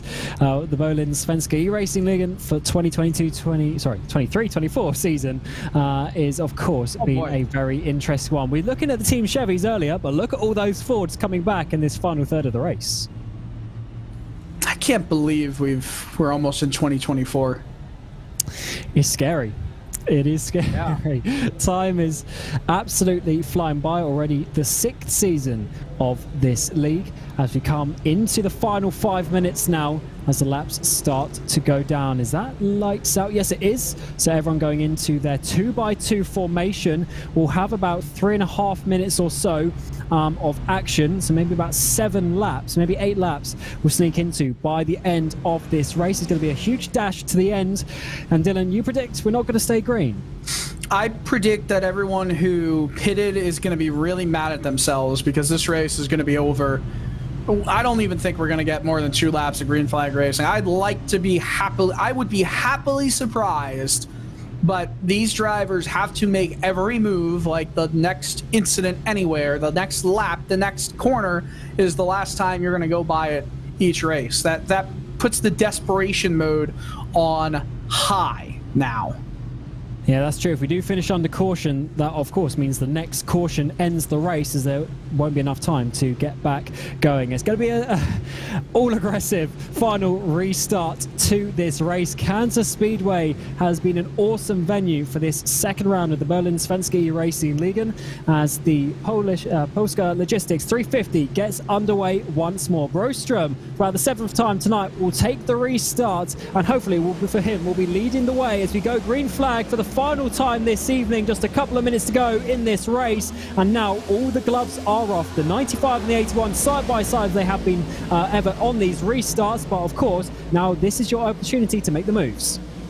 Yeah, you got to make these moves now, and Broström is really far up, and he's going to be worrying about this pole that everybody else has. 3 wide for third. Big move from Blixt. He's clear into second. Was Orman on the inside there, number 2 machine rubbing wheels with the 81 as they come across the stripe inside the final 3 minutes now. This is the opportunity. 3, 4, 5 wide. We come across the stripe as the drivers now are going to be going flat out to the end of this race. Orman might have this second place, you know, on the exit. Not quite enough momentum actually as it stands. So Blick still holding on. More contact between the two as they come out onto the back straight. Oh man, big contact, not just for third, but also way back for around 7th, around 8th. So everyone making moves, everyone going 3 wide. It's a absolute wild mess right now. As they're still going green flag, hey, 2 laps, there we go. 2 minutes. Let's see how this one goes. They are continuing, of course, to battle. Haflidarsson get himself back up into that 3rd place, but they are side by side, 3 wide in behind those. Solo, Ericsson and Nyholm trying to find their place, their space on the track. Helmbro comes into the pit lane. Your pole man, unfortunately, hasn't been able to convert as we're inside now the final 2 minutes. I mean, the top 19 drivers are 3 wide all the way through the field. This is Linus Broström's race to lose at this point. I mean, unless he makes a mistake or Eric Blix just throws on the blinders, there's no way that Broström loses this race. He's in a very commanding position, but he has all evening. He led from the front, started on the front row, got past Helmbro and never looked back really. He's led the most laps, of course, over this race as we're getting now inside the final 90 seconds. Blick still holding on to 2nd place in the 95 machine. Haflidarsson in 81, but it's now Ericsson who comes up the inside for that 3rd place. He's making some moves, and the 112 is also making some moves, and as well as the 39 machine. Orman dropping down. Some of these moves in the back are just incredible. I mean, I don't know how we're still staying green. I said I'd be happily surprised. I'm really surprised and really happy we've stayed green for as long as we have. I think there's 2 laps to go once we come to the stripe this time by.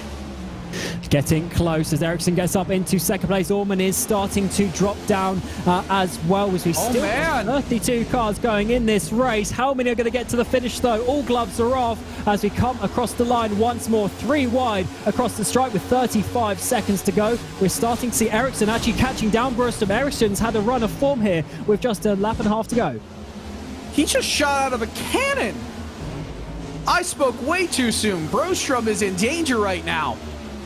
He sure is. Final 20 seconds off the race. Into the inside, Ericsson goes. He's got the tyres, he's got the speed. As we're going to come across the line, we think to one final lap. I don't think the 71 is going to have enough to come back, as Ericsson is going to romp potentially to victory inside the final 5 seconds now. This will be the final lap of the race as the 112 Fredriksson comes in to the final place on the podium. Just one lap to go. I've never been so wrong about so many things in my life over the last 5 minutes, my friend. This was a race I thought Linus had won. I didn't think we'd finish it under green flag conditions. I didn't think we'd get 2 green flag laps. But Jesper Eriksson, look at this. And out of turn 4, the 37 goes. He pit at the right time. He had the fresher tyres. Look at the excitement on his face. He's the winner of the Polski Logistics 350. Jesper Eriksson takes the victory here at Kansas. Broström in second place. Fredriksson in the 1-1-12 comes in third. And Blix, your championship leader coming into this race, finishes fourth with his teammate in the 81 in behind. What a finish here at Kansas. Eriksson breaks the tie with a bunch of other drivers to move into sole possession of 4th place in race wins in this Oval Series. Goodness me. I cannot believe we finished that race under green. That was awesome. Yeah, that was about 7-8 laps at the end, and it gave us the excitement. We thought Broström had it. He had about a second lead, but unfortunately for him, the 37 machine and Ford's team coming in behind, because the 112 as well, they obviously just chose the best strategy. They seem to have the speed in the tyres at the end to hold on. Broström, unfortunately, losing about effectively 2 seconds net to the 37 in the final couple of laps. A lot of donuts being done right now at the stripe. Absolutely awesome scenes here at Kansas, and we should be able to get some words with Jesper in a moment. But let's take a look through the results. There was 140 laps in the end, so we lost out on 5 laps because of the amount of cautions we had here at the Polski Logistics 350, but it was Jesper Eriksson taking victory by 1 second in the end to Linus Broström and 71 machine second place. Fredriksson finishing in third, and Eric Blix in that 4th place. Havlidarsson in 5th, with Scotland in your 6th place. Hagman and Erling are inside your top 8, and Holmerin and Zachrisson inside your top 10, all within 3 seconds at the stripe, with Eriksson actually setting the fastest lap on that lap 1:39, where he took the lead. Awesome stuff there at the end. Orman and Oman are inside your top 12, with Nyholm and Fors inside your top 14. The other Broström, the father of Linus, there in 15th place. Schott, Alexander, Brottberg are inside your top 18. Johansson and Solo inside your top 20. A little bit more of a disappointing day for the number 13 there, dropping back at the end. Uvenen as well is running close inside that top 10, but just dropping down to 21st in the end. Fagerl is 22nd place. Lundberg in 23rd. Audson, of course, led the race and was up towards the front for a while. The car number 24 also in 24th place. Eriksson is in 25, with Koltonov in 26. Peter Helmbro, your pole position driver, is down in 27th, with Bjork in 28th. Tiers in 29th, and Gunnarsson is in 30th, your reigning champion. Holmer, after a podium last time out, gets 31st place. Johansson in 32nd. Broberg is in 33rd. Bohlin 34th. And look at these drivers quite a way down. 79 laps it is for Lindhoff, finishing in 35th. And Broberg, the other Broberg, in 36th. Some 90 laps down. That was absolutely insane, Dylan. I'm so wrong about everything.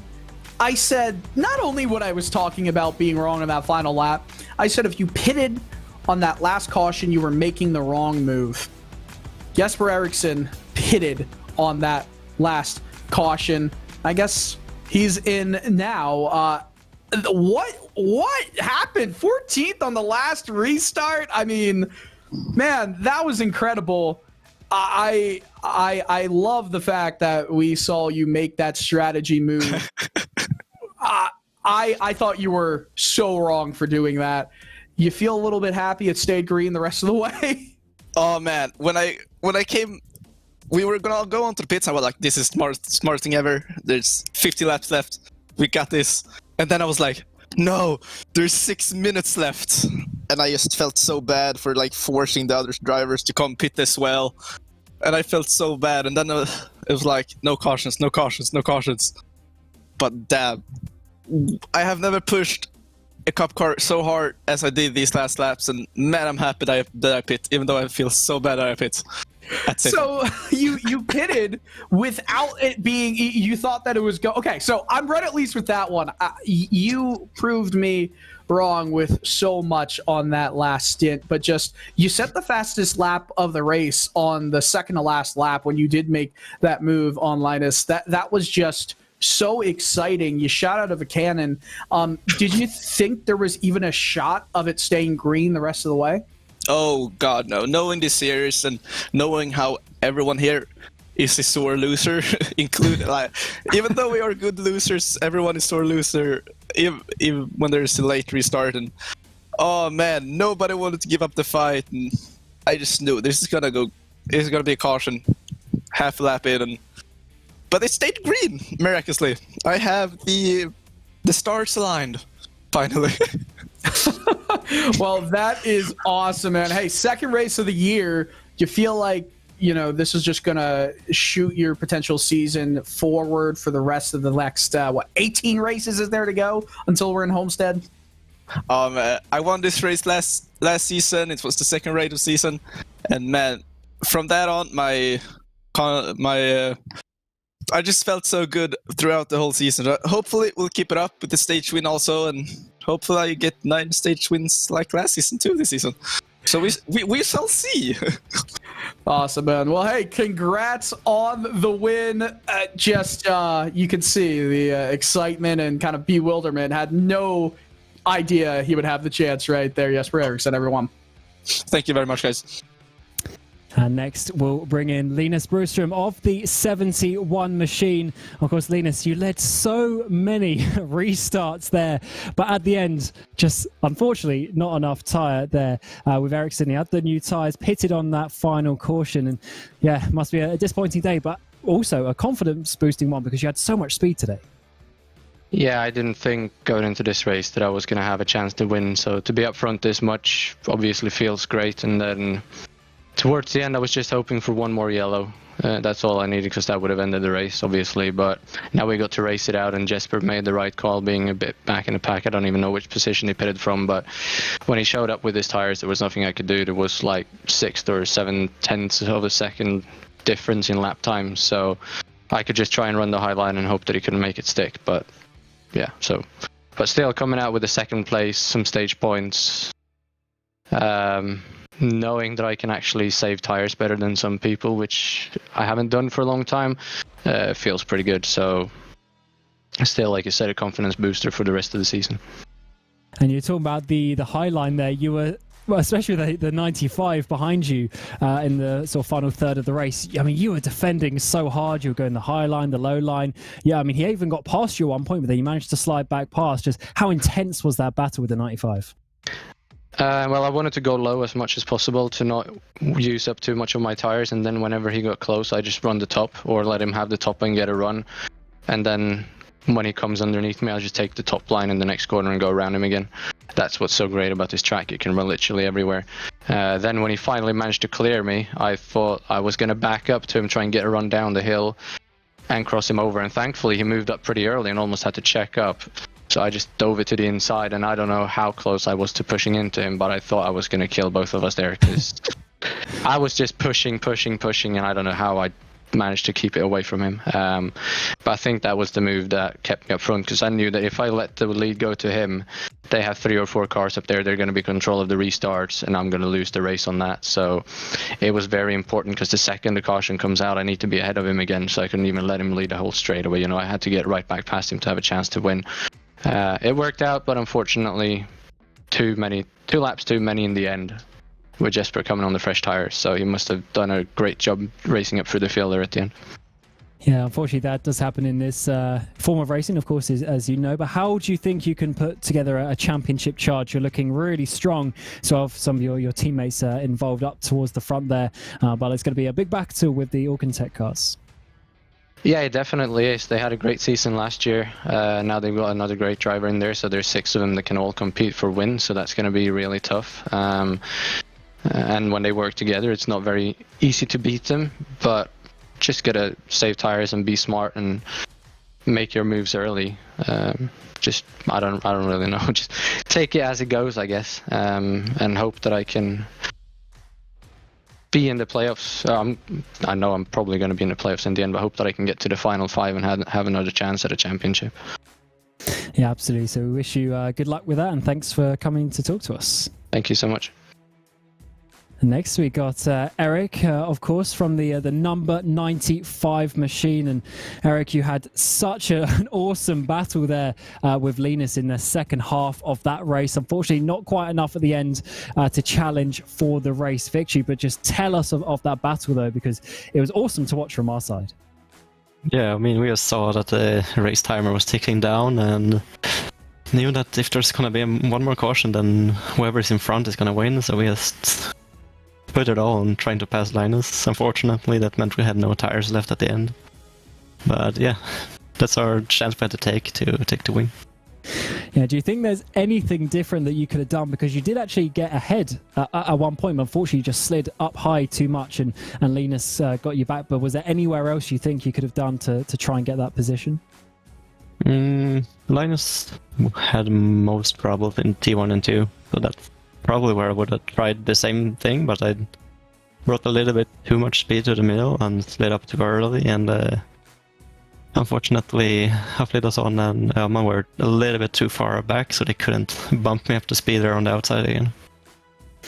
Yeah, absolutely. And how, obviously, this is actually a pretty good start to the season, of course, getting a win, getting this third place now, and quite a few of the bonus points to come with that. So you're looking good. You got a lot of teammates to help you. So I guess you're feeling pretty confident, inspiring to potentially take home this championship. Yeah, I mean, it's good points for P4 or P3, whatever it ended up being. But yeah, it's solid points, and it just adds up in the end.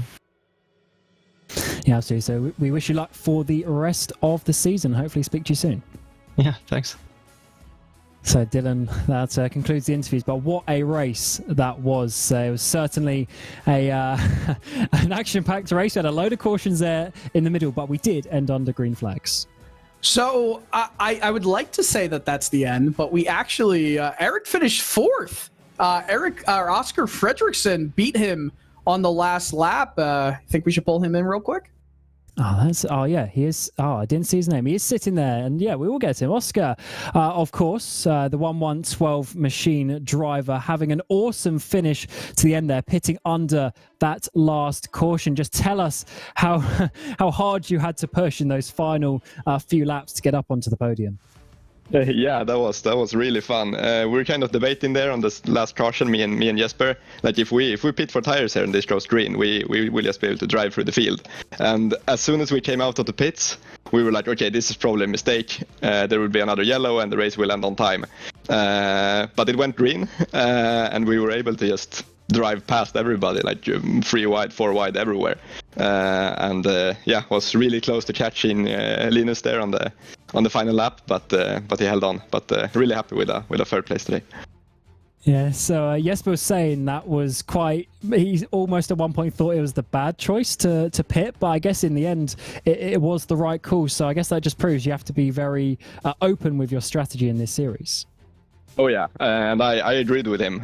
We were kind of, as soon as we came out of the pits, we were like, okay, this is probably a mistake. There will be another yellow and the race will be done. But we made the decision together to pit and go for the full send strategy, and it worked out. So definitely have to be flexible with the strategy in this league. Yeah, absolutely. And how do you feel for the rest of the season so far? I mean, it's good to get this podium today. How do you feel going into the next sort of 15, 20 races? Yeah, I'm feeling good. Last season here was my first time driving NASCAR at all. So I felt like I gained some experience last year, and really hungry going into this season to get really good finishes. And this is of course a good confidence boost with a nice podium early on in the season. So excited for what this season holds. Yeah, you're looking good. So yeah, we wish you luck for the rest of the season. Thank you. Yeah, so Dylan, nice to talk to the top 4. It was this time around for this race. Absolutely. Just saw him there jumping in for the interview at the end. So yeah, Kansas was certainly a great second race of the season. It was awesome, and definitely I think that opens up the door to a great season we're going to have. Yeah, I agree. That was a lot of fun. I wish it was a little bit cleaner near the end, but hey, when it counted, it was clean, and it was some great racing action all throughout. I love the fact that we saw 36 cars take the start of this race, 22 finished on the lead lap, and a handful more finished this race at least on track. It was great, exciting. Hope to be back again at some point with this series. Next race is going to be at Bristol. Yeah, it sure is. On the 28th of September, we go to the Hawkins Shot 250 around, of course, Bristol. The massive banking around the short track action is going to be hectic once more, but that is round 3. We have 20 rounds in total, all the way to the 9th of May 2024. This has been the second round of the Bohlin Svenska Eracingligan for the Polski Logistics 350. Myself, Cameron Roger, with Dylan Cole alongside me, and of course, we have Joshua Lee on the production behind the scenes of this RaceSpotTV broadcast. But until Bristol in a couple of weeks, we wish you a very warm goodbye.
Behöver du en bil? Mabe hyrbilar finns på över 150 platser i landet och vi har nästan lika många modeller att välja på. Mabe hyrbilar. Hyrbilar som passar dig. Hos Bright Esports i Västerås kan du testa på både NASCAR och olika formulabilar, precis som Svenska Eracingligan's deltagare. Gå in på brightesports.com och boka just din tid.